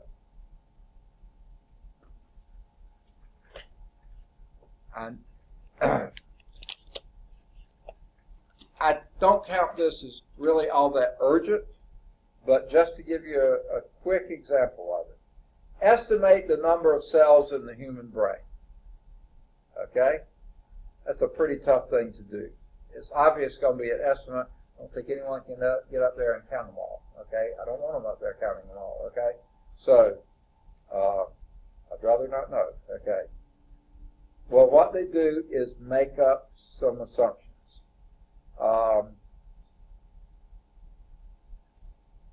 And it says first, the brain is located in the upper portion of the head with a volume that could be approximated by a cube of 20 centimeters on the side.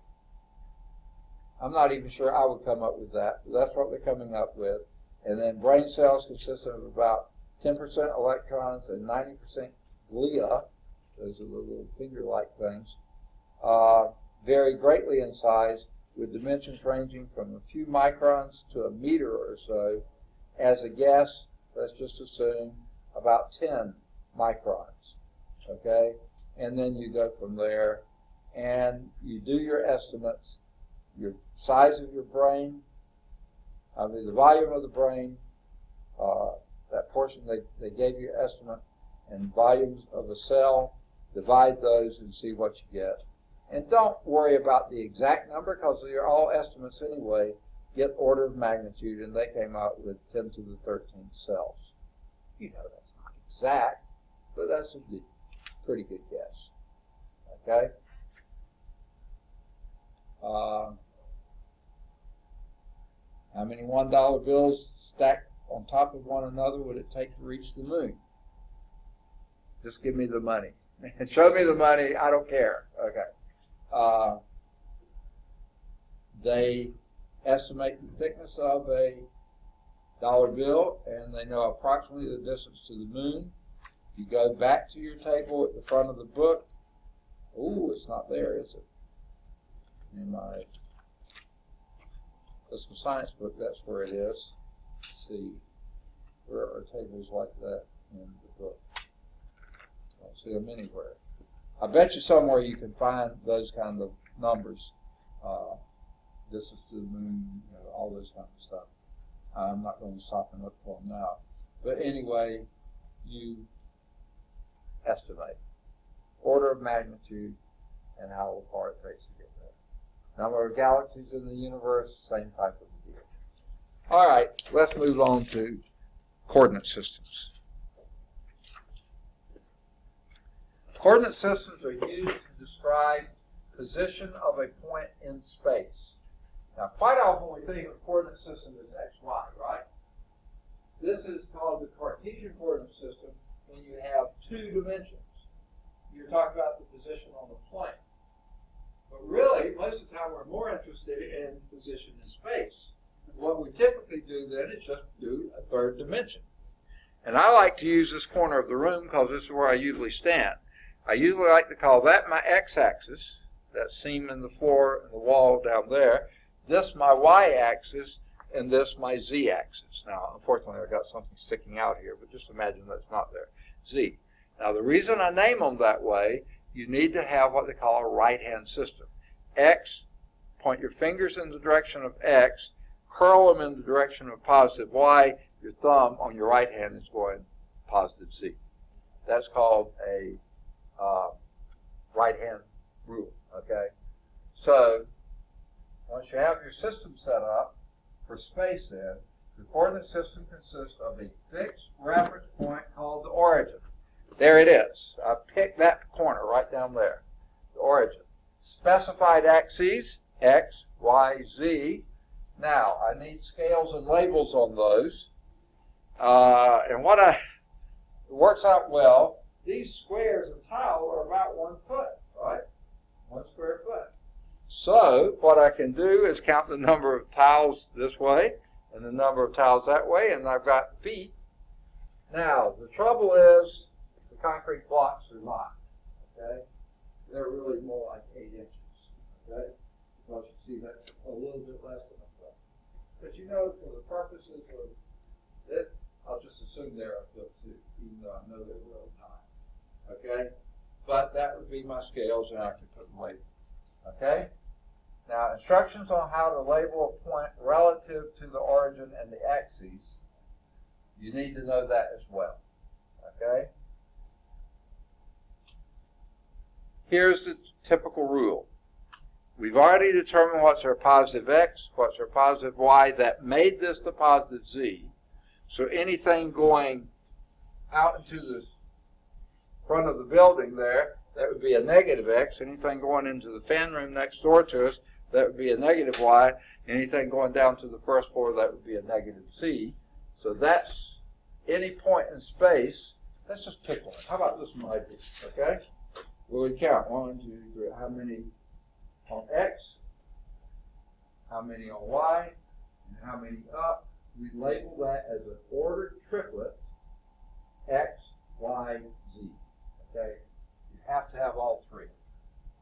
Now, that's not the only coordinate system we could have used, but that's usually the easiest one that we're most familiar with. Okay? Keeping it pretty simple here, hopefully. Okay, and yet in the book, they're using Cartesian coordinate in 2 space. I was already in 3. So the Cartesian is the 2-space rectangular coordinate system, but you could have then also defined a plane polar. And again, that's a 2-dimensional system. Now, what do we mean by a plane polar system? I usually just call that polar coordinates. What do we use there? Okay, let's pick up one here, right here. That would be in Cartesian 1, 2, 3, 4, 5, 6, 7, 8. 1, 2, 3, 4, 5, 6, 7. So that would be the point 8, 7. That would define that point perfect. Positive 8, positive 7, always x, y order. By the way, they're called ordered pairs. You have to have 2, and they have to be in the right order. Okay. Now, how would we define that in polar coordinates? Okay. What you have there is a radius, and you have an angle. So the first thing we have to figure out is what the length of that point is. If it's 8 this way and 7 that way, how do you get what the length is from the origin to that point?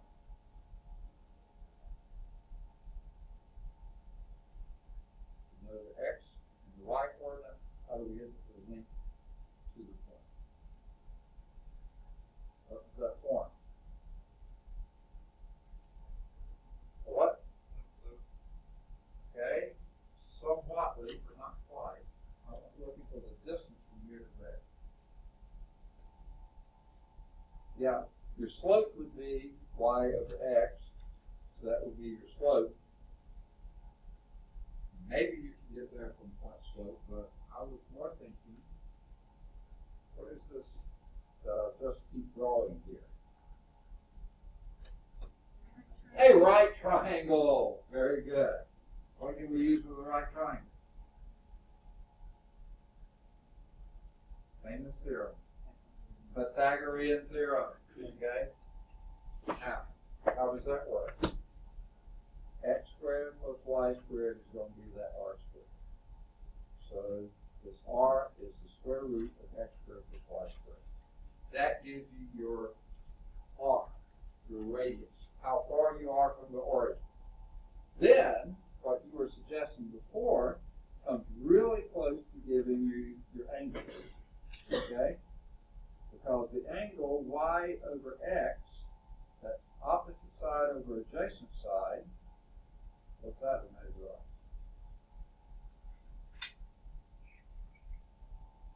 Opposite over adjacent. Tangent, the inverse tangent of that ratio, y over x. So you see, from just knowing the x and y, you can get the plane polar. We really don't use those that much. If you need them, review them, see what you got. Okay, here is what we were just talking about there. You define the x-axis, usually horizontal. I like to call it horizontal axis, not x-axis. Because you could have x on the vertical. Most of the time you don't, but you could. Y-axis, call that vertical axis, okay? The points are labeled then in order x, y. Or I like to say horizontal, vertical, okay? Positive x is usually selected to be to the right of the origin. Positive y is usually selected to be upward from the origin. That gives you your refinement. So this point here would be plus 5x plus 3y. Over here is minus 3x plus 4y. Okay? So any ordered pair gives you precisely a point anywhere in that space. Now this xy here, the x looks like it is exactly 3, the y looks like it's something, 8.3 maybe, or something like that. You have to do a little bit of estimation there, because that one's not precise, not on a grid line. Okay, the x is, but not the y. Okay, so that's how we do our Cartesian coordinate system. The plane polar coordinate system, like we just described, the origin and the reference line are noted. And what your coordinates here are r, the distance from the origin to the point, and theta, the angle from the horizontal, positive horizontal axis to that radius. Okay? So that's why if you know the xy point, x squared plus y squared is equal to r squared, take the square root, and you get what r is, and then the ratio of y to x, if you knew that already, that would give you, that ratio is the tangent of this angle theta, so the inverse of that ratio would give you the theta. In what measure? It could either be degrees or radians, depending on what your calculator is set for. And this one, they gave it right here, degrees. So then you will get your answer in degrees, if your calculator is set for that. Always read and notice your problem. You could want it in radians, or you could want it. I would have thought this book would have given it in radians, but it's giving in degrees. So the point is a distance r from the origin, that's the x squared plus y squared, for root of that. The positive angles are measured counterclockwise, that's what CCW is, counterclockwise from the reference line, which is usually the positive horizontal axis to the right. And the points are always labeled r theta, okay? Always, not theta r theta. The reference, the standard reference line is usually selected as the positive horizontal axis. All right, a little bit of trig review. We've already had a little bit. Let's go through some more. Anytime you have a right triangle, which you'll have in rectangular coordinate systems all the time, then your x is how far you are from the origin horizontally, your y is how far from the origin you are vertically. And r is your, what do we call this? Length of the hypotenuse, exactly. Okay? Now,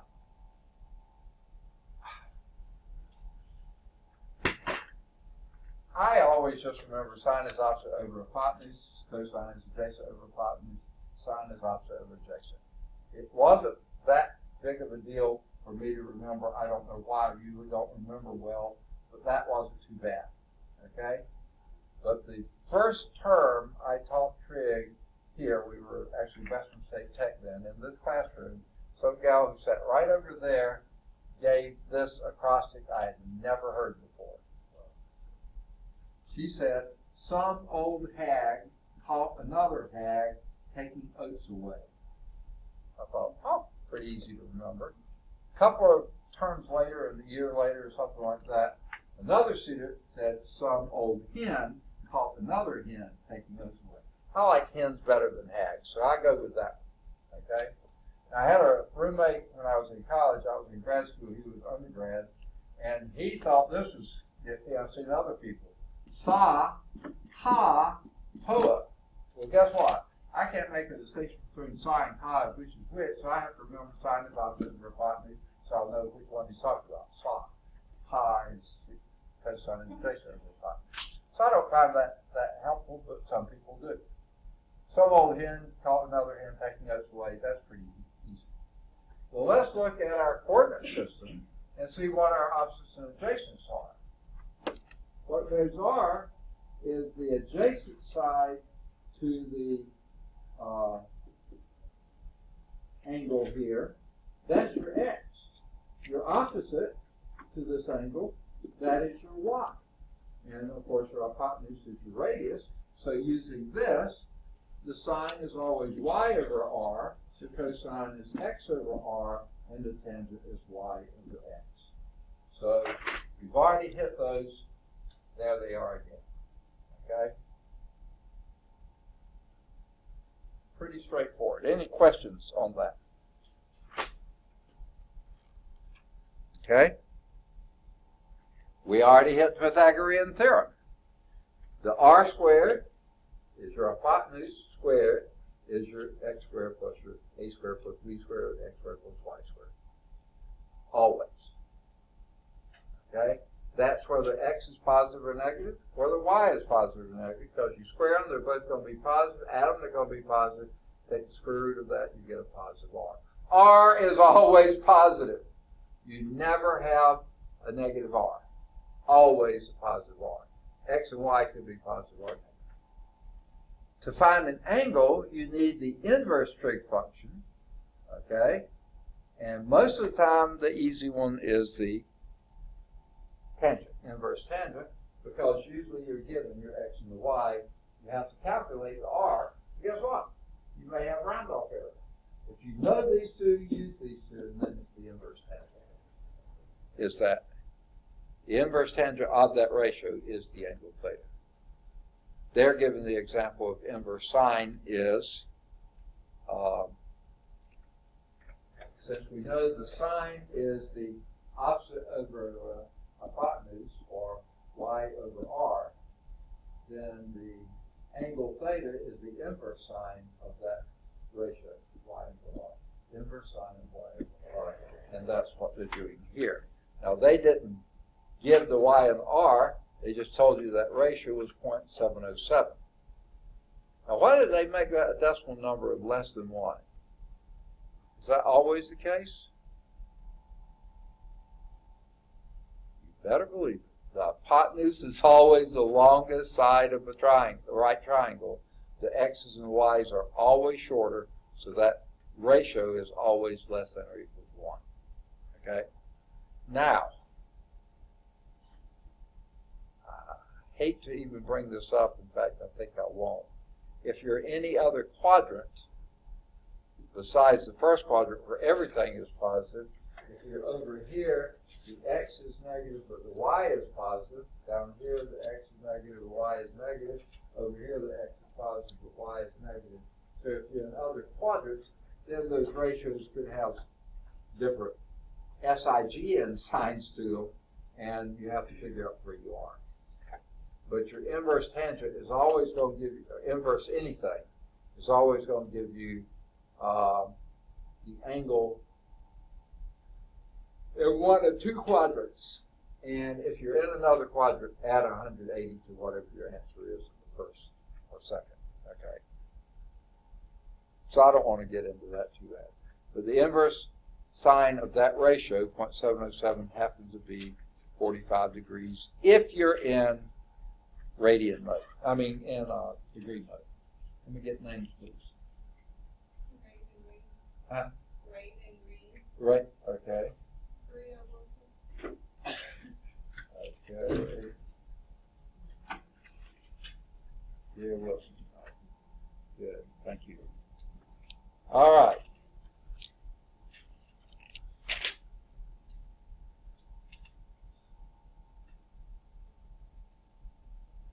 All right. Now,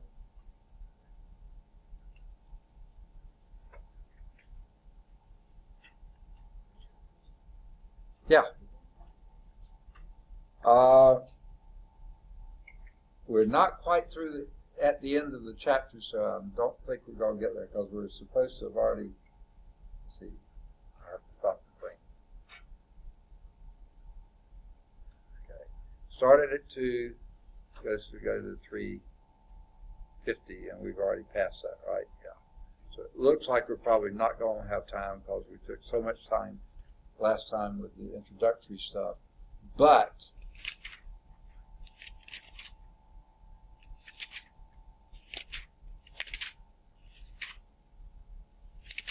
yeah, we're awfully close to finishing. No, we're not. Yeah, awfully close to finishing the chapter.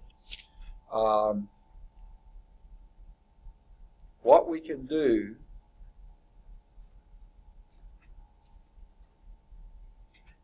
is finish the chapter, then we won't have time enough for the lab, I don't think.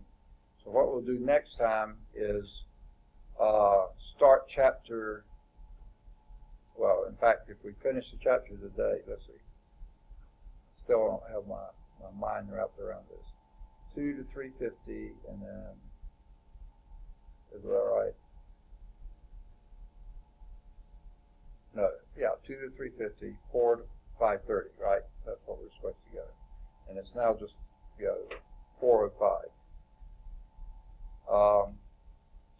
We're going to finish the chapter, and I don't think we'll have time for the lab, so we're going to get started on chapter 2. But then next time, that'll be next Monday, okay? Finally, next week we get to meet twice a week. So far we've only met once a week. We'll get to meet twice. We'll continue with chapter 2, but then I'll give 2 hours at the end to do the lab for the first chapter, okay? And then from then on, we will do approximately that. We'll do class. If we're ready for a lab, then do 2 hours at the end. If we're not ready for a lab, we'll go on and cover enough material so the next time we'll be ready.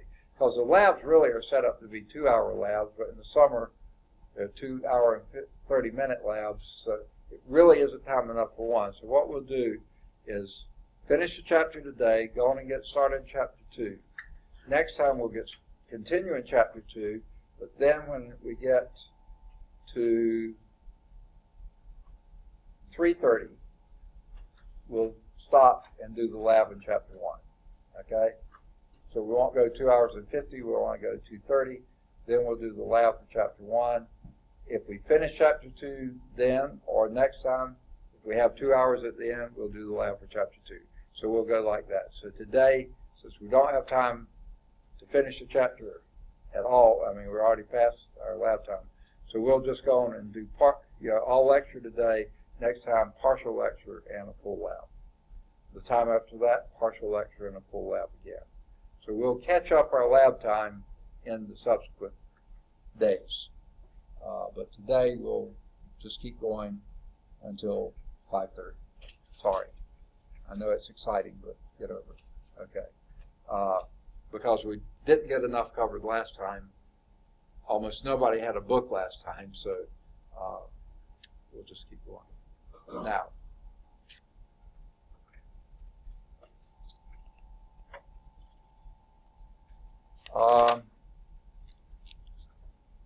boy, they sort of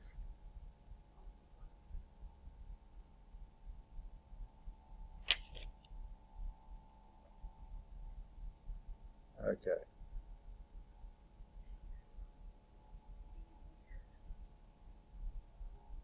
All right, let's back up. Okay, I think we got that one covered, beat to death. Now let's talk about degrees and radians, okay? Depending on the problem, what they give you, and what they're asking for, you have to make sure you're in the right mode, okay? Not mood, but mode. Be sure your calculator is set for the angular units that you want, okay? If you enter this on your calculator, by the way, I should have asked this question since you did ask. I saw we lost one just then. Does anyone need a break? Okay, let's take a quick break. Let's try to keep it 5 minutes or less, and we'll come back. So we'll pick up on this slide. And, okay. We were just about to do this, and I'd like for each of you to do this if you have your calculator with you. Do you know how to determine the argument using your calculator? Now, I can't teach calculators because if we have 5 different brands here, there's probably at least 3 different syntaxes. So I don't know for sure how yours does. I can look at yours individually and give you a hint, but I can't say this will always work. For most of you, you probably have more modern calculators, so you probably start with the inverse tangent key. Now, where is that?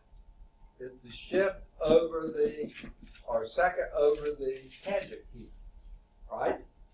And then you would enter 0.5774 and press enter and see what you get.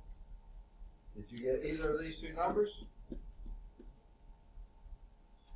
Did you? Okay, which one? You got the radians, okay? Do you know how to tell whether you're in radian mode or not? What's that? Yours says what? Okay, if it says it's in degrees, you know how to get it to radians. There should be a button that says degree, a D arrow R, or a DRG, or something like that key. Let me see what kind of calculator you got to begin with.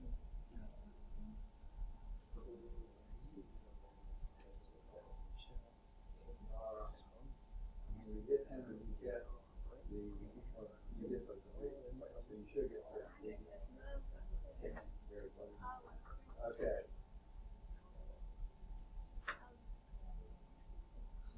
DRG. Okay. Press this key. It's in degrees.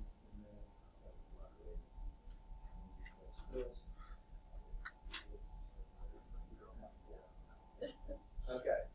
So a lot of those will be DRG, some will be D arrow G, some will be just a mode key. Okay. And you just have to learn your calculator. I'll help with it as I can. That's what you do. Some of the old calculators, like the one I have to enter the argument first, and then I hit this, do the inverse tangent. Those are the old scientific calculators, okay? So there's a variety of calculators, a variety of ways to do it. Be sure you know your calculator before test time so that you don't give me a bunch of wrong answers even though you did everything right except you're in the wrong mode. Okay. Any questions on that yet? Everybody got it both ways? Okay. Now, I thought we were through with this, but now they're going back and saying, which do you use, rectangular? Oh, no, how do you convert from rectangular to polar? Now, I actually happen to see on your calculator, I believe I saw an R to P key right near the DRG key. Yes, okay, I think that's what it's doing. I can't say for sure, but I have to try it to see.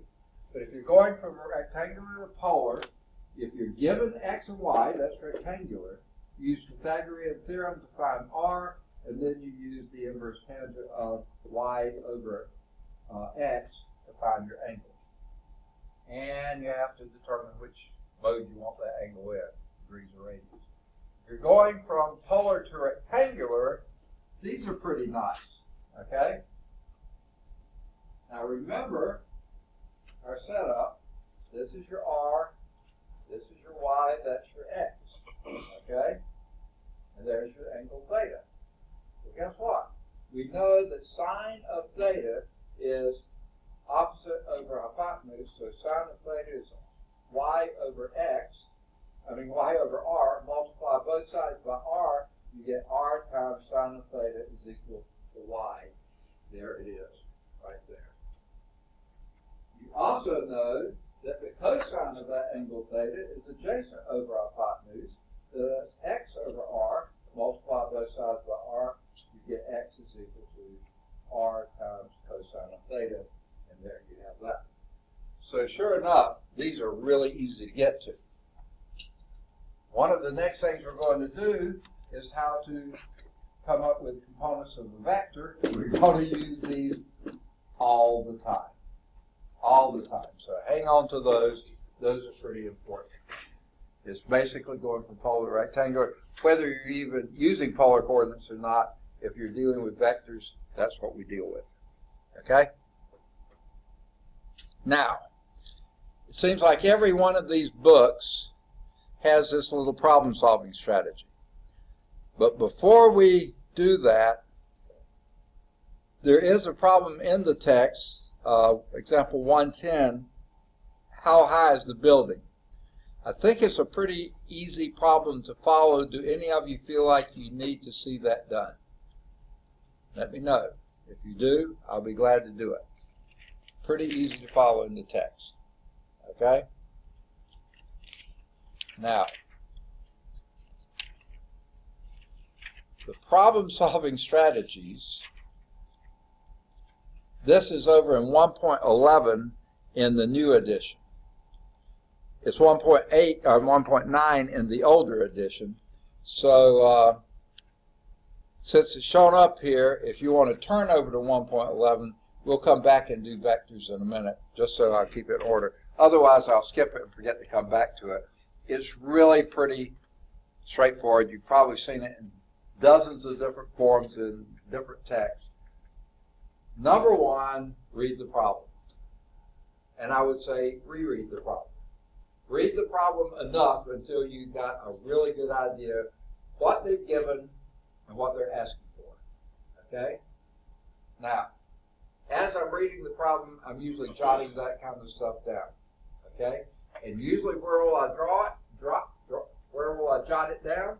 I'll draw me a diagram and label the places that we know that the problem is covered. So while I'm reading the problem, I'm usually going to draw a diagram of the process and label all the information given. If there's something that doesn't have a place on the label, put it over to the side, but label it. Label the physical quantities. That's what I'm just talking about. As I'm drawing the diagram, I'm putting in those physical quantities. If they correspond to part of the diagram, put them there. If not, just put them over to the side, but be sure you label them so you know what they're talking about. Identify the principles involved in the problem and list data. Now, frankly, I'm listing data up here, okay? Why they put it there, I'm not sure. But what you're looking for, okay, you've got this. As you've read the problem, draw your picture, label the quantities, also identify what the question is. What are you looking for? If you see that on the diagram, indicate. Put a question mark by it. This is what we're looking for. So when it says identify the principle, basically what you're doing there is figuring out what you know and what you're looking for and what principle ties those together. That's how you identify the principle. That will also come up usually with an equation at the same time. If you've got the principle, usually that gives you the equation. Then you solve the equation. Now notice they put equation with an S, principles with an S. Your problem may have 2, 3, 4, 5 steps in it, and sometimes there are different things they're asking for, and sometimes they're not asking for it, but you got to get it before you can go to the next step. So solve the equation or equations, and now, all right, let's pause for a minute here. If you've chosen the equation, what they're saying is solve the equation for that unknown. And what they mean is solve the equation literally with the letters. Don't put in numbers yet. Frankly, I don't care. If you like to put in the numbers first and then manipulate the numbers and solve for the variable, you can do that. I call that plug and chug if you put the numbers in first and then come up with the answer, or chug and plug if you rearrange it and get the solution, then plug in the numbers and solve it that way. Substitute the known values in, that's the plugging, and then check your answers. Now, what is checking the answer? First thing I do, does this answer make sense? If it says it's 473 miles from this side of the table to that side of the table, nope, I've got something wrong there. If my answer says 32 seconds per foot, and it's supposed to be a velocity, I've got a problem, okay? Those are not the right units for velocity. So you check your answer several ways. Check it to see if it's a reasonable answer, if it makes sense. If your unit's right, I do that before I even look at the numbers. Are the units right? And is the ballpark right? You know, so all those types of things. Does it make sense with the rest of it? Okay? If not, go back and do it. Somewhere along the line here, you've made sure you're in the right unit. You never say that here, but when you're labeling your physical quantities, if you notice there's a discrepancy in the units, get those taken care of before you get down to it. Okay? So that is 1.11 in the new edition, but it's 1.9 in the old. So read the problem. They say read it at least twice. Read it as many times as it takes for you to identify everything that is given, everything we're looking for, and how everything is related. Identify the nature of the problem. In other words, draw a diagram. Some types of problems may require very simple types of diagrams. Some may not require any, but most of them, pictures help. Pictures are worth thousands of words, okay, not just a few. When you have identified the problem, in the problem, be sure you label those physical quantities, write units, make sure you do. You put it on the diagram, that's what I would do. You use letters that remind you of the quantity. If I'm looking for, if they give me time, I'm going to do little t is equal to 15 seconds or whatever, because little t just about always stands for time. If it's velocity, little v. Capital V is volume. Capital T is temperature. So that's why I use it. So use letters that will remind you of the quantity. Don't just throw down, this is X, that's Y, that's Z. You know, if that doesn't mean anything to you, don't use those letters. Okay? Choose a coordinate system, label it. Most of the time it's going to be Cartesian. Occasionally it might be polar, plain polar. Determine your strategy. Identify what principles tie all these data together with what you're looking for. Identify the principle involved. List the knowns given, the given information. Indicate the unknowns, what you're looking for. Always identify that. You may want to circle the unknowns, especially if you got more than one. Label them however you want to. Okay? Choose the equation that's based on your principle and contains everything that's given and what you're looking for. If you're missing some of that, you might need to do another equation before you get there. That's why I said, or set of equations.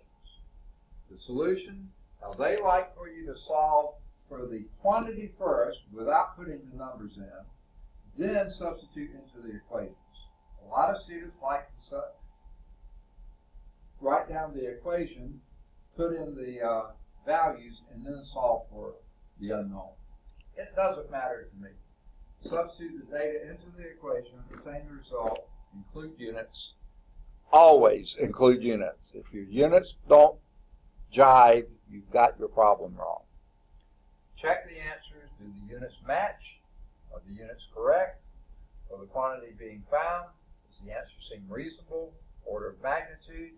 Signs appropriate and meaningful? If you have a displacement upward being negative, something's wrong with that problem, okay? Or downward being positive, you might want to check your setup, okay? This is their little summary.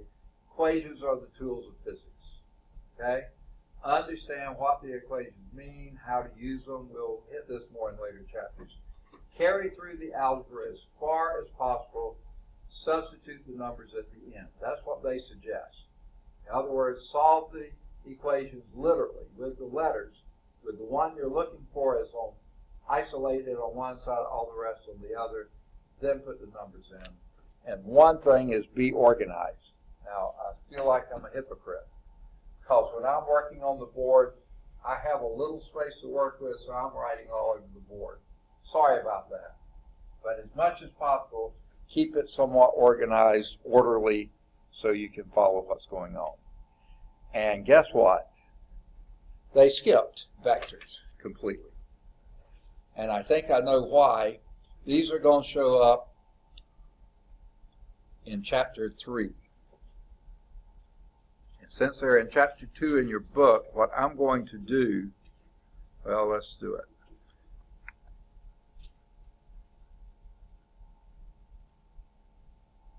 I'm going to jump over to Chapter 3 and go over, I bet you, the same section is in Chapter 3. So let's see if I'm right on that.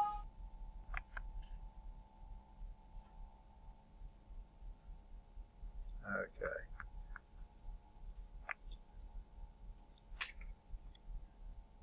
Sorry, this is pretty slow. Here we go.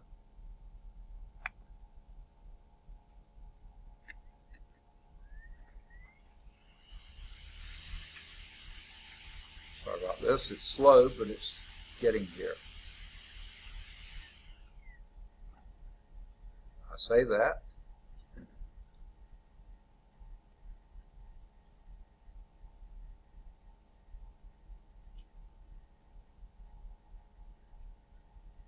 One of these days it's going to open. I hope. Here we go, good old PowerPoint.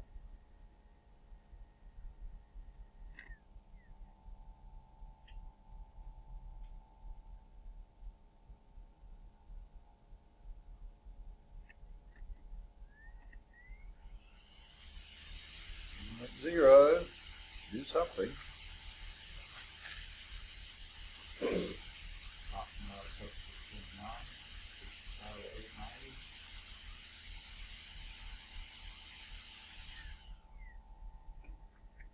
Okay. Go from current slide, and we'll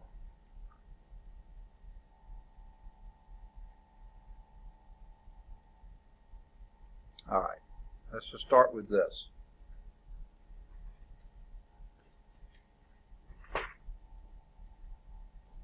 When you're solving problems, and basically, by the way, let me say this. I've been talking a lot about problems. In general, maybe not every question, the vast majority of the questions on your test are going to be problems. Okay? Solving problems. That's what physics is all about. All physical quantities encountered in this text will be either a scalar or a vector. What's the difference in a scalar and a vector?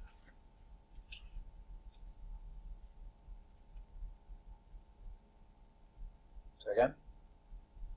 I can't hear. Someone said something, but I didn't get up. Difference between a scalar and a vector. Aha, yes, she reads ahead. Very good. A vector always has a direction associated with it. A scalar doesn't. Can someone give me a physical quantity that is a scalar? Never has a direction associated with it. Speed. Second? Speed. Speed has, well, speed, you're right. Speed is a scalar quantity. What's the corresponding vector quantity to speed? Velocity. Velocity, exactly. Speed is how fast you're going. It doesn't matter what direction. Velocity, even though in English, everyday English, we use the terms as if they're interchangeable. In physics, when you're in physics speak, velocity means you've got a direction. Okay? Let's just say my average speed coming here this morning was 70 miles per hour, especially once I was on the interstate. Okay? That was my average speed. My velocity, though, was 70 miles per hour to the southwest, because I live in Birmingham and I was coming toward Bessemer, southwest. When I go home, hopefully I'll be able to average 70 miles per hour back, same speed, but my velocity will be 70 miles per hour to the northeast. Okay? So a vector has both the magnitude, 70 miles per hour, and a direction, southwest or northeast, whereas a scalar, completely specified by magnitude. Time. Okay, Back to the Future indicated you go backwards in time. You can't. Okay, that was fiction. That was a movie. Time is a scalar quantity. Mass is a scalar quantity. How much of me is there? Okay, that's a scalar quantity. My weight, however, is pushing down, so that's a vector quantity. It has a direction. Okay? So all physical quantities encountered in this text will be either scalars or vectors. In some physics courses, you get into tensors, which are the next magnitude up from vectors. We're not doing that. We're going to stay on those two dimensions. Okay? When we're handwriting a vector, which I do, I will put an arrow over it. When it's printed, it could be bold, and that stands for a vector. Better if they do bold with an arrow. That really emphasizes it's a vector.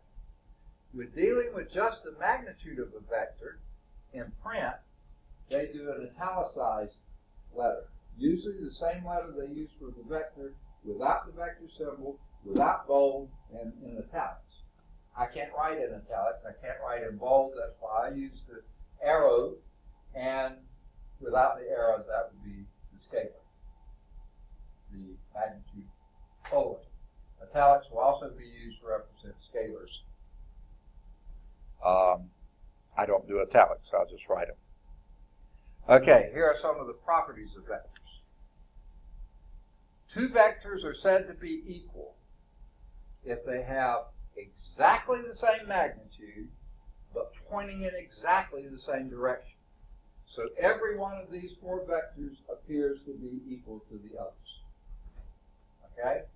Which means you can pick this one up and move it down here if you want to.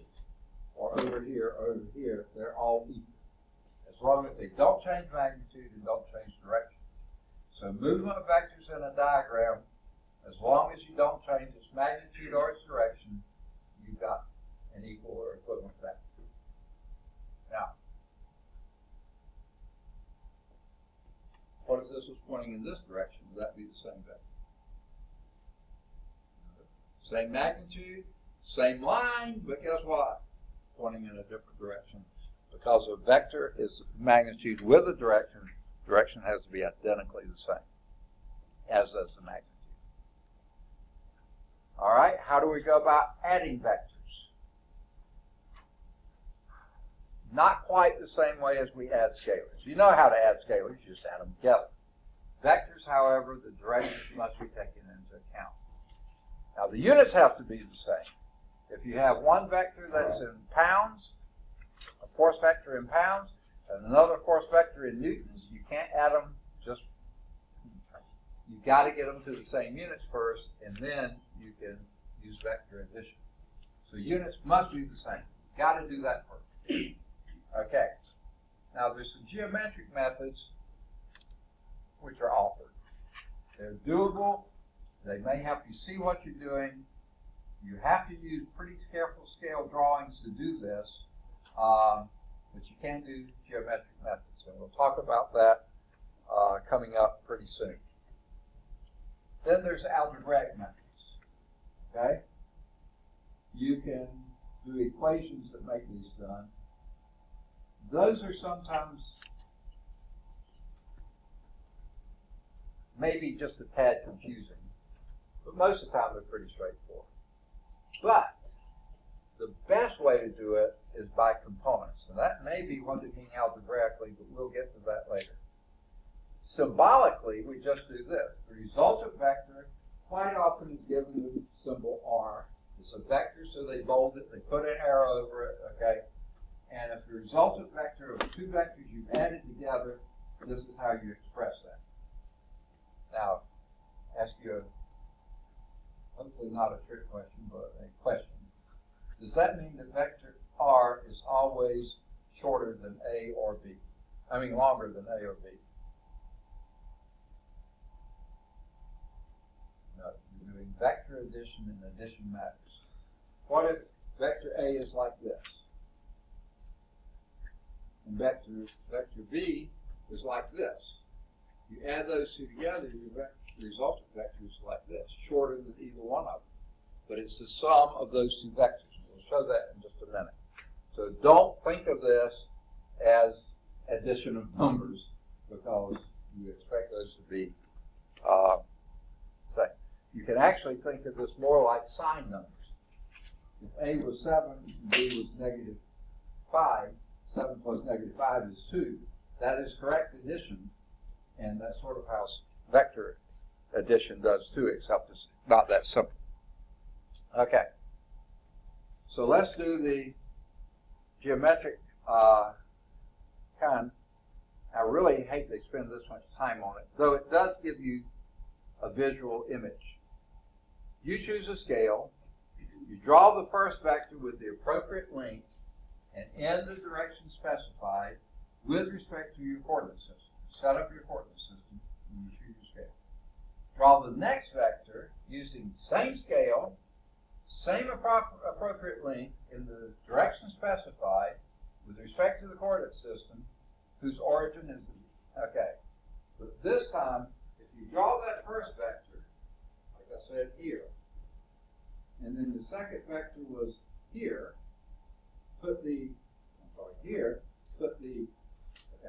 vectors have tips and tails, okay? The tail is where it started from, the tip is where it's going to, okay? You put the tail of the second vector on the tip of the first vector and then draw it in the appropriate direction at the appropriate length. And then you have its tip down here, and then the sum is from the tail of the first to the tip of the second.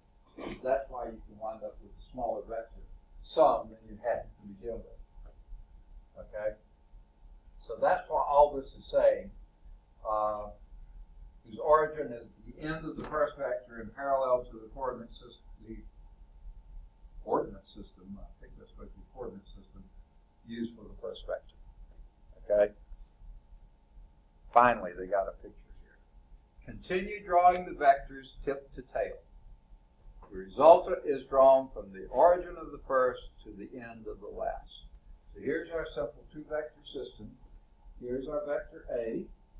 Here's our vector B.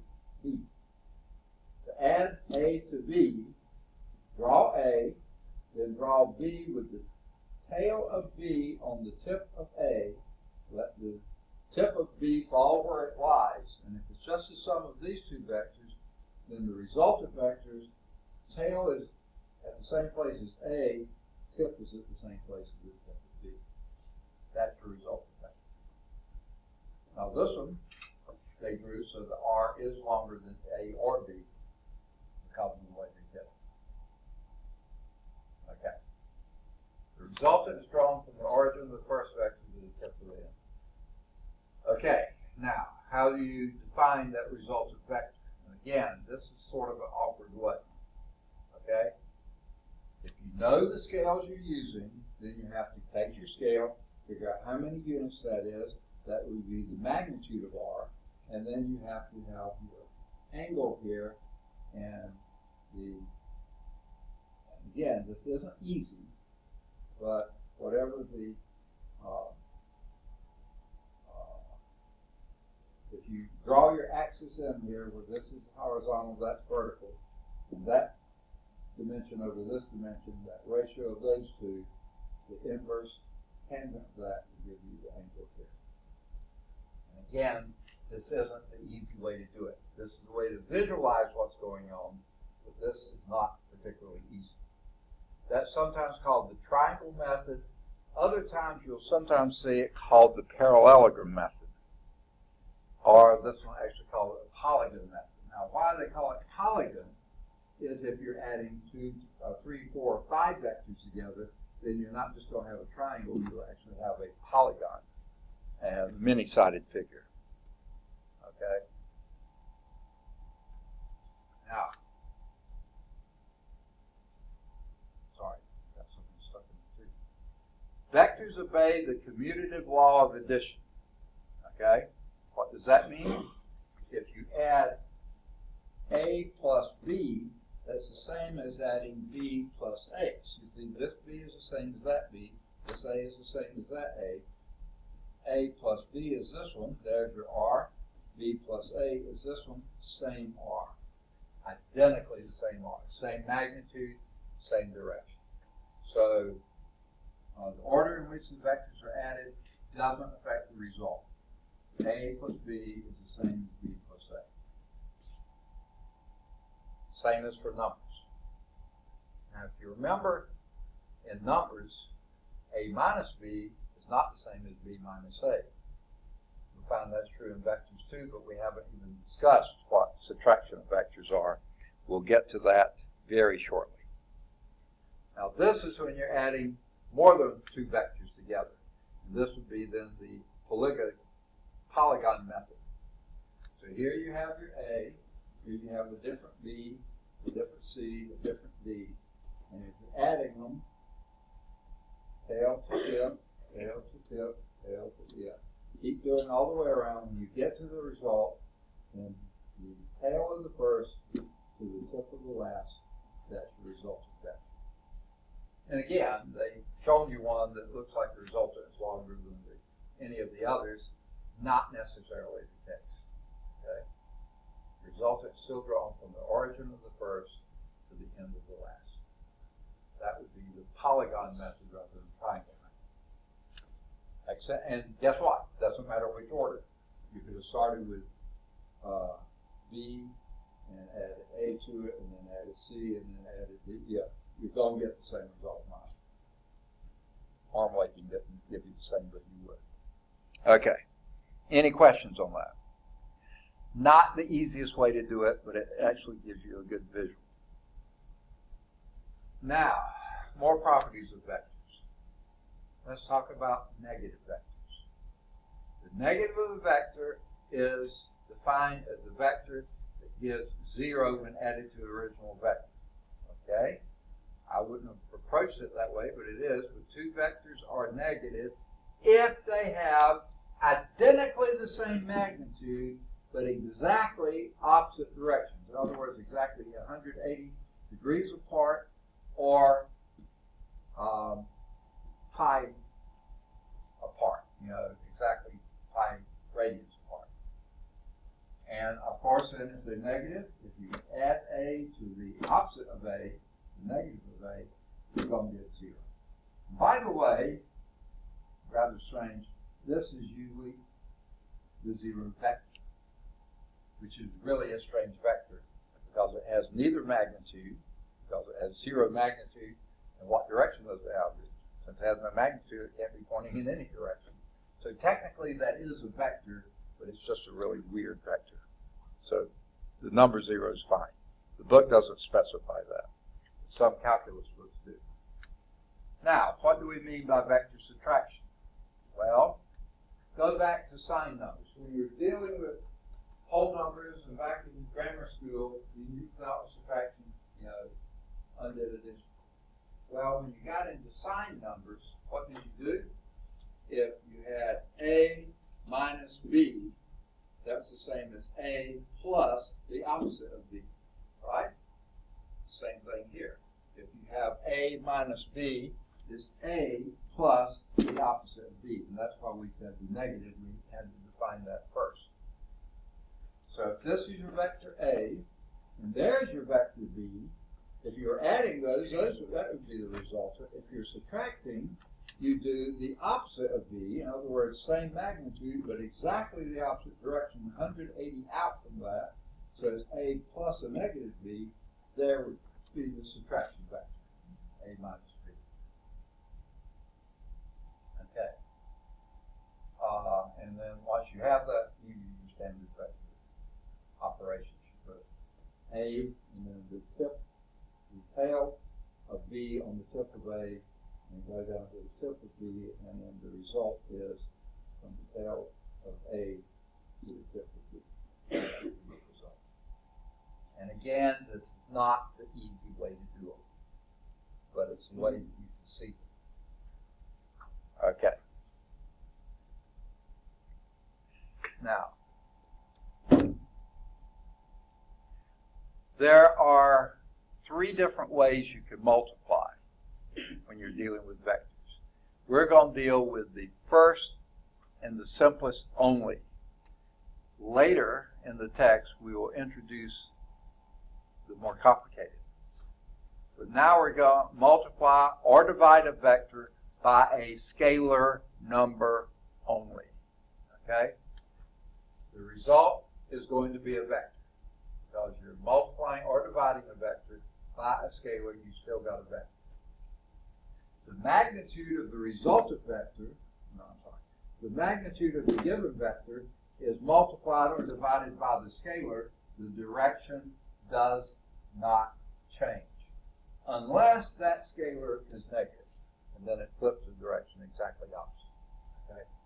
So if the scalar is positive, the direction of the result is the same as the original vector. The direction is the magnitude may be different. If this scalar you're multiplying by is greater than 1, the resultant vector is going to be in the same direction but longer. If it's between 0 and 1, it's going to be in the same direction but shorter. If it's negative, it's in the opposite direction. Okay? So if the scalar is negative, the direction result will be exactly opposite that of the original vector.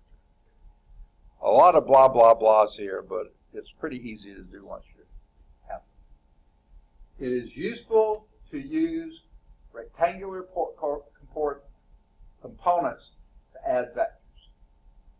Okay? This is the easy way to do it. I guess this is what they were talking about algebraically. So yeah, this is the easy way to deal with vectors is by the components. If you have a vector A here, split it into its horizontal and vertical components. They call them X's and Y's, that's fine. I like to say horizontal component and vertical component. Okay? And if you have the vector, you know its magnitude and you know its angle, right? Those are the two things you need to know about any vector. If you have that, then it's easy to get a sub x. What would a sub x be? Just had it in the last section. Even though we weren't talking about vectors, I said we'd use them again. Okay, think of it this way. Here's an angle theta. How is this angle theta related to a sub x and a? Just the magnitudes. What is the relationship there? From this angle, from the adjacent side and the hypotenuse. Hint, hint. Caught another hen.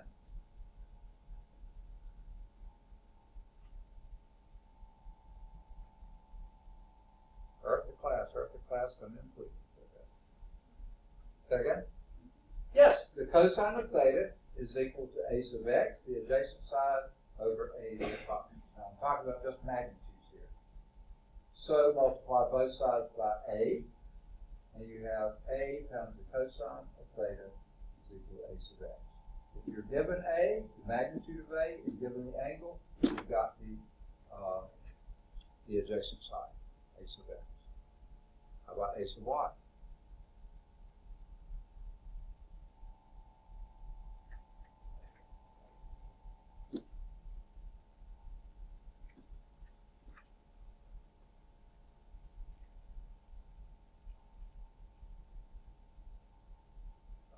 Sine. A times the sine of theta is equal to a sub y. There it is. Useful to use the rectangular components of the vector. These are projections of the vector on the horizontal and the vertical axes. Now, by the way, if you were given the components first and didn't know it, you can use the components. A sub x squared plus a sub y squared is equal to a squared. That's the Pythagorean theorem. And the angle is given by the inverse tangent of the ratio of a sub y to a sub x is equal to that angle theta. Tangent theta is equal to a sub y over a sub x. This is the easy way to do vectors, by components. Now, I want to point something else out to you as well. I can't recall if this book, I haven't used this new edition before, but some math books, pretty convenient, and I'm trying to remember if this one does it or not, it refers to vectors in what they call component notation. Now, let's first, what if we had a point, this point right here? Its coordinates would be x coordinate, y coordinate, ordered pair. Some books refer to this vector. They look like an ordered pair, but they're not the same. They have angle brackets rather than parentheses, the horizontal component, the vertical component. So the coordinates of a point are in some ways equivalent to the four components of the vector. They're given the same way, only a point is parentheses, ordered pair, and a vector is angle bracket with components. And the order a sub x, a sub y, horizontal and vertical. Okay. this is the easy way to deal with vectors. Okay? Now, what I just said is here the x component of the vector is always the projection along the x-axis, which means a sub x is always the magnitude of a times the cosine of the angle. Y component is the projection along the y-axis, that's a sub y, is the magnitude of a times the sine of that angle. Now, that vector A is then the vector addition of the x component plus the y component. There is your vector A. Now, that's back where we started from. But guess what? The previous equations are valid only if theta is measured with respect to the horizontal axis, the x-axis. You've got to do that, okay? Components can be positive or negative and will have the same units as the original vector. In other words, the vector is over here, its x component is negative, but its y component is still positive. So it can be positive or negative components. The vector magnitude is always positive. Remember that r is always positive. The x's and y's can be positive or negative. Okay? The angle theta is always measured with respect to the positive x-axis, horizontal axis. Okay, components of the legs of the right triangle, because the hypotenuse is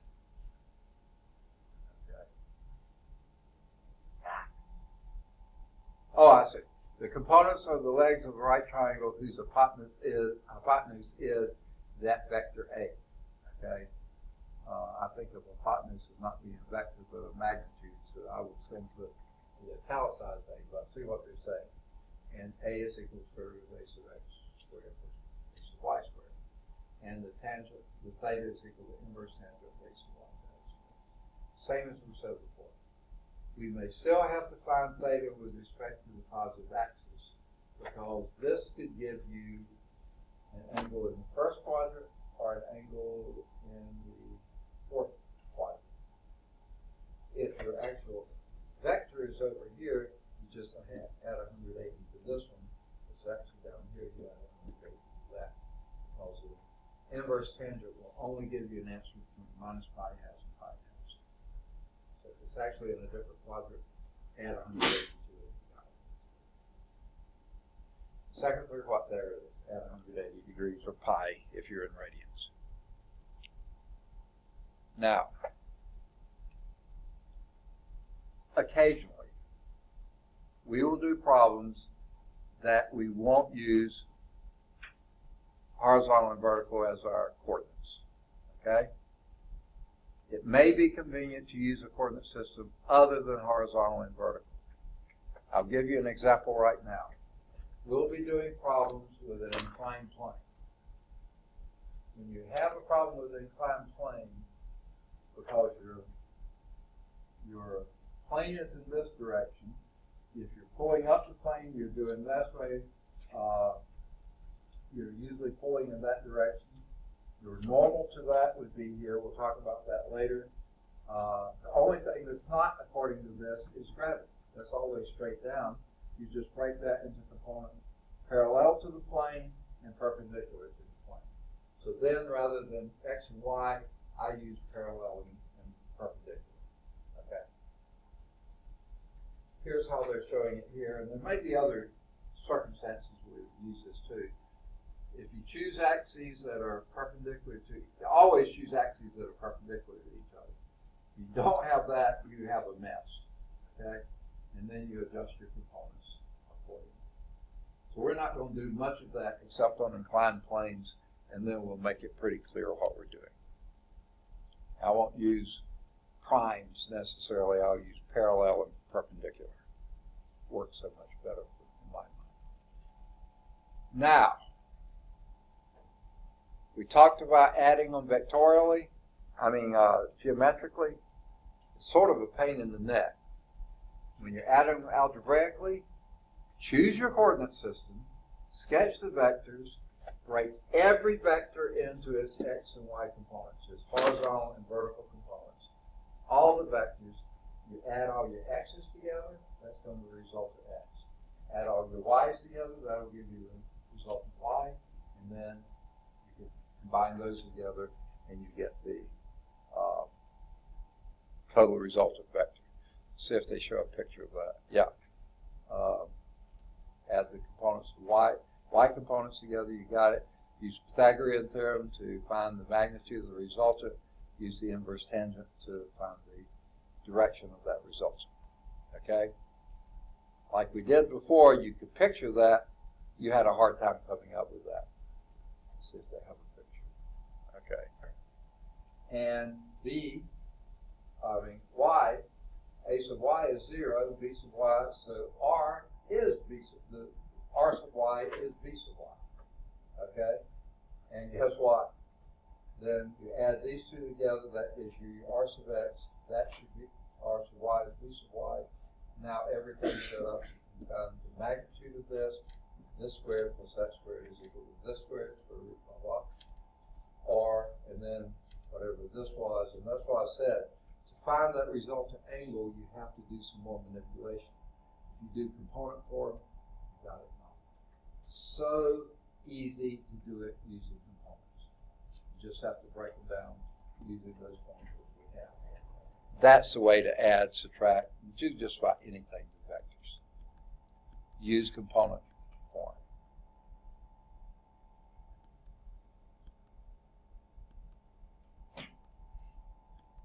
Okay. I think we beat that to death, haven't we? All right. That was 1.9. We talked about equality of vectors. We showed that. Adding vectors, we showed that. Negative of vector, we showed that. Subtracting vectors, we showed that. Multiplying or dividing a vector by a scalar, we did that. And then we did 1.10, which is components of a vector. That's the last part we just did. Now,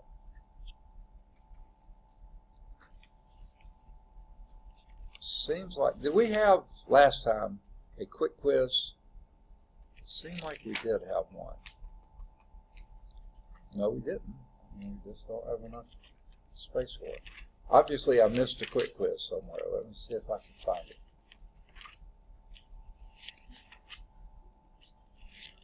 Those are usually pretty much fun to do.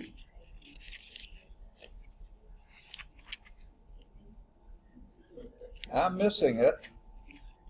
Has anyone seen it when we've been going? Ah, here it is. It was the bottom of page 17 if you got the new book. I know some of you don't have the books, but if you do read along, I'll try to read it to you. The magnitudes of two vectors A and B are 12 units and 8 units respectively. Okay?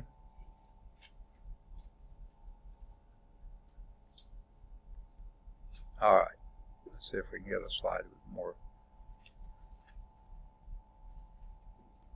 All right. By the way, they don't introduce to you symbology for this. Let me give it to you.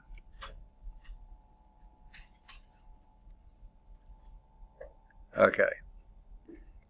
Vector A, if we're talking about the magnitude, usually they do a double bar, like a double absolute value type thing. Not a bad way to think of it, because guess what? Magnitudes are always positive, just like absolute values are. So the magnitude of A is, they just say the word, I like to use a symbol, is 12 units. Okay? The magnitude of B, vector B, is 8 units. I'm not writing the word units. Okay. What are the largest and the smallest possible values for the magnitudes of the resultant vector R is equal to A plus B? Now notice by only give us the magnitude, that means we can let the directions be anything we want to. So, what are the largest and smallest possible values for the magnitude of the resultant vectors? Remind me of this. The magnitude of a vector is always positive, negative, either or both. Positive only. Okay. So what is the greatest possible magnitude for R? 20. If you line them up exactly 12 plus 8 in the same line, then R would be magnitude 20. What's the smallest possible magnitude for R, no matter which way you orient those? 4, exactly. If you do 12 this way and 8 this way, you've got 4 left over. Whichever way they're going, the magnitude would be 4. Okay? So, the questions then are 14.4 and 4. I don't think so. 12 and 8. I don't think so. 20 and 4. Yes. And none of these, we found an answer. Now, I think I found them last time, but I've forgotten where they are. I believe these are located in the answers at the back. Yeah, quick quizzes are back here. Now let's do Chapter 1, quick quiz. I had all these things marked, then I had to take out my roll sheets because 1.1 C is 20 and 4. Very good. Quick quiz 1.2. This is on page 19 for those who have a book. Okay, I'm going to try to draw a picture. My pictures generally stink, so stand by. Okay? Vertical axis, horizontal axis. Y and X if you prefer. Here is vector B, and here is vector A.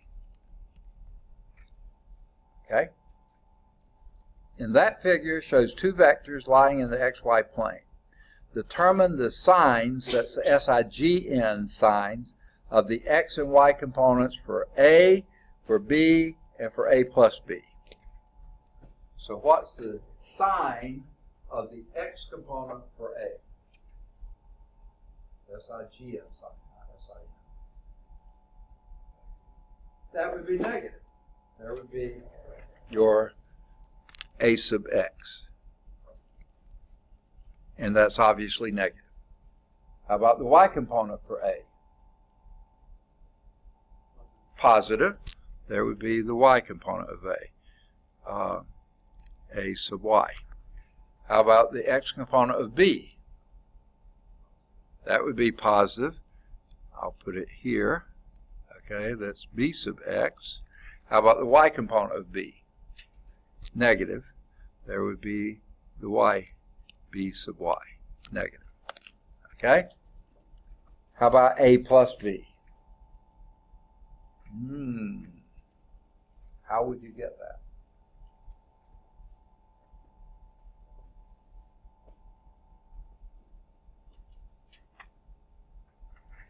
Let me flip a couple. You'll lose your picture, but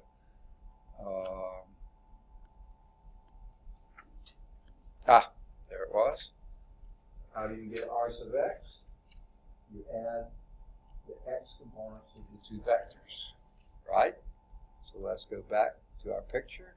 If you add A sub x and B sub x, what sign will your result be? By my picture.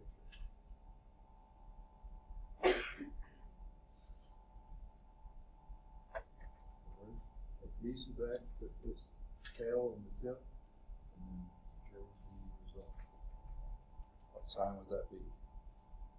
Negative. All right, now my picture sort of stinks. Let's see if it's, yeah. How about B sub y? I mean, what resulted of y? The y component of the sum of those two. It's slightly negative. Because this is a little bit longer than that, so yeah, it would also be negative. So we got the answers to be, well,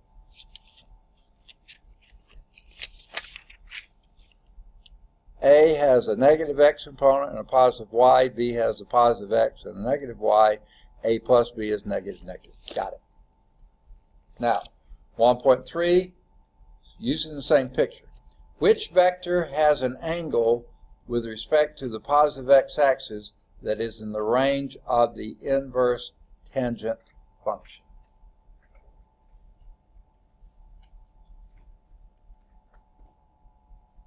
Remember what the range of the inverse tangent function is.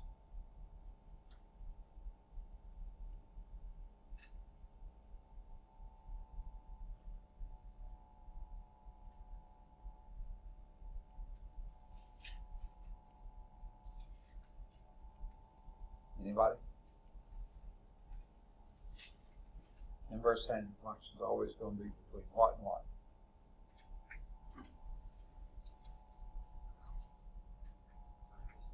Second? And there are going to be two angles. Between what two angles? Inverse tangent. You see, a tangent function operates on an angle, gives you a number. So it's sine and cosine, all of those do. An inverse tangent operates on a number and gives you an angle. So the result of that is going to be an angle. Between what two angles is your inverse tangent always located?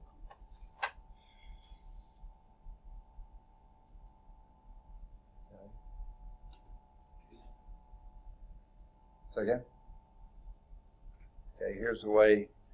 One way to think of this is sort of abstract, and it may not be helpful. But let's draw one period of a tangent function. What is it going to be between?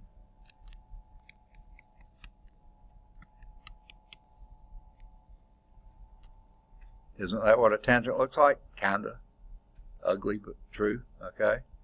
What are these vertical asymptotes here? When you said sine and cosine, that really gives it away. What is tangent? Tangent is sine and cosine. It's what? Sine of theta over cosine of theta, isn't it? Now, what produces a vertical asymptote? Poles. Say again? I was going to say poles. 0. That's where your denominator is. 0. 0, of course. And what's in your denominator for a tangent? Cosine. And where is the cosine 0? 1. Oh, sorry. 0. No, at 0, cosine is 1. But it's 0 at pi halves. And it's 0 again at minus pi halves. So those are the places where you have your vertical asymptote. So when you do the inverse function, these are going to be values. So the minus pi has the pi halves. So thinking of it that way, here's 0, minus pi halves, positive pi halves. Your inverse tangent is always going to give you a value there. So it's pretty obvious that angle B is the only one that is in, that will give you the correct angle. Angle A, if you, vector A, the angle it's going to give you is the angle over here. You add 180 to it, or pi to it, and you're going to get the correct angle. The resultant is down here somewhere, okay? There's a resultant vector. It's going to be the inverse tangent is going to give you an angle, a vector up here. You add 180 to it. So, according to the way I understand the question, this will be B. Let's see what they do. Vector B. Got it. Okay.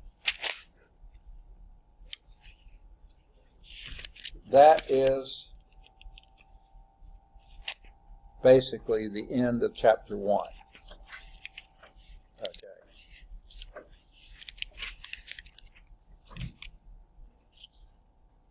All right. Now that we've finished chapter 1, let me give you some hints on what to do here.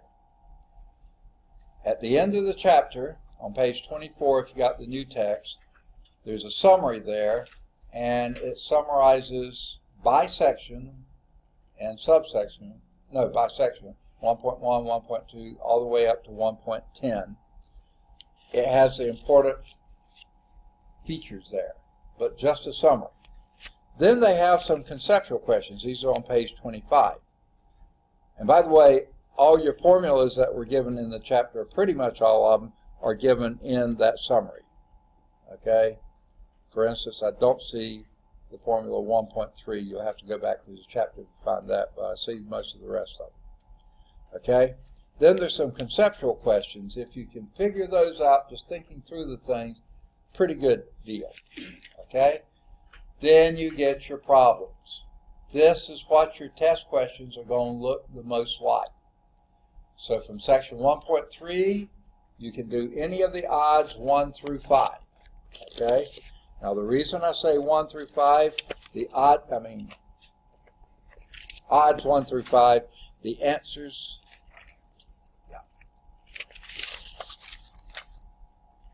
the answer to your conceptual question, the odd number answers are in the back, and the answers to the problems, the odd number answers. Now notice that question 1 doesn't have an answer in the back because it must be a discussion question, but most of the odd number answers are in the back. So any of the odds 1 through, or actually 3 through 5, 3 or 5, those answers are in the back. In 1.4, any of the odds 7 through 15. 1.5, any of the odds 19 through 31. 1.6, any of the odds 33 through 37. 1.7, any of the odds 39 through 43. 1.8, any of the odds 45 through 53. 1.9, any of the odds 55 through 59. And 1.10, any of the odds 61 through 71. Now those are pretty much specific to the section. There are additional problems that cross the boundaries of the sections. Any of those odds 73 to 81 would be pretty good to do. Okay, now we still got about 10 minutes, right? Oh, no, that's right. This one ends. This one, yeah. So guess what? Hey, just like I planned, right at the end. Okay, so what we'll do next time, we'll do an hour and 30 minutes on Chapter 2. We'll stop there and have a lab on Chapter 1. It's a pretty straightforward, simple lab. We'll do it all in this classroom. I'll bring in the equipment. You'll split into teams, and you'll do these. And I've got my first paper in. Ding, ding, ding, ding, ding. Okay. So get your papers in, too. We'll do the first lab. And by the way, also, I should have had it ready today. I'll have your first test ready for you. If I'd known we were going to finish the chapter today, I'd have had it ready today. You certainly can. Now, here's the only thing about emailing it to me. I grade what I receive. So if the email screws up the format, I grade what I get. If you screw up the format, don't pay close attention to it, email it to me, I grade what I get. So yeah, I will accept, but I have to grade what I get. Usually if you print it out, you see what I've got, and you know, yeah, that's what I want to grade. Okay, so it's up to you. What did you do on last week? Because I missed the first day. Okay, we went over the syllabus, we went over the research paper, we went over my locator card, and went over some things in Blackboard, went over safety issues, and all that's going to be out there on YouTube once I get the link there. It's there now in YouTube. It's on the right link, but I haven't given you the link yet, so I'll give that to you. It'll be in Blackboard. Huh? The syllabus online? No, not yet. I couldn't get everything. Yeah. So I'll try to get it out there tomorrow. I can't promise, but I'll try. Thank you. All right. Good deal. Thank you. I was trying to see how did you get this number. What? How did you get this number right here? Okay. Okay. What you did here, I'm talking about this one. okay, but you did it based on this, didn't you? For 275. Oh, no, this is, okay. You got 1 kilometer, Okay, here's what you started with, 22 meters per second squared. Is that right? Okay, multiply that by kilometers of meters. That would be, the ratio is this is that. Multiply that by to get seconds to minutes. That's what you're trying to get here. You multiply by 60.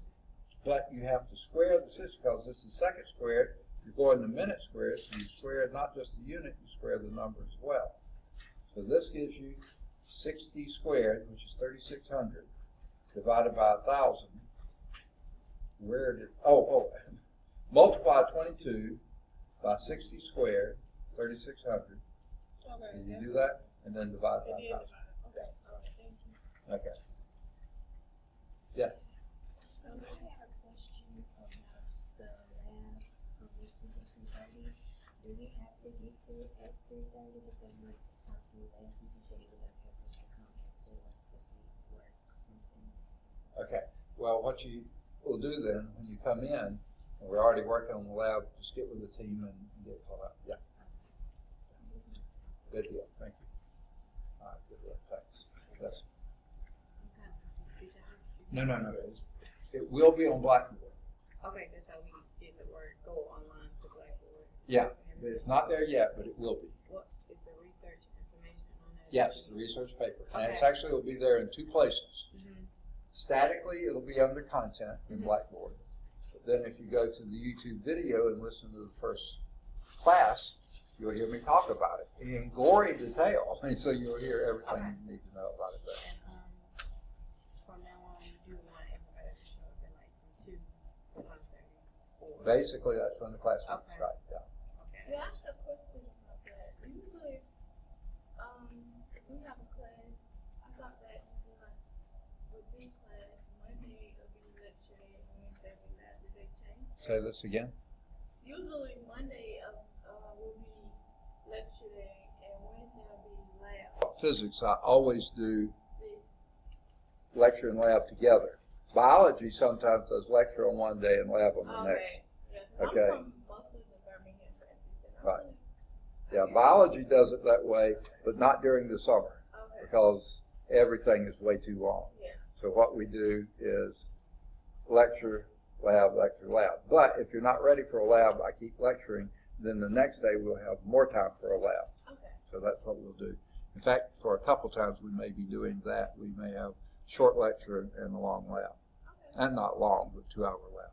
Because the labs are really set up to be 2 hours each. They give us 1:30 here and 1:30 there. Too short, too much. Yeah, I mean, so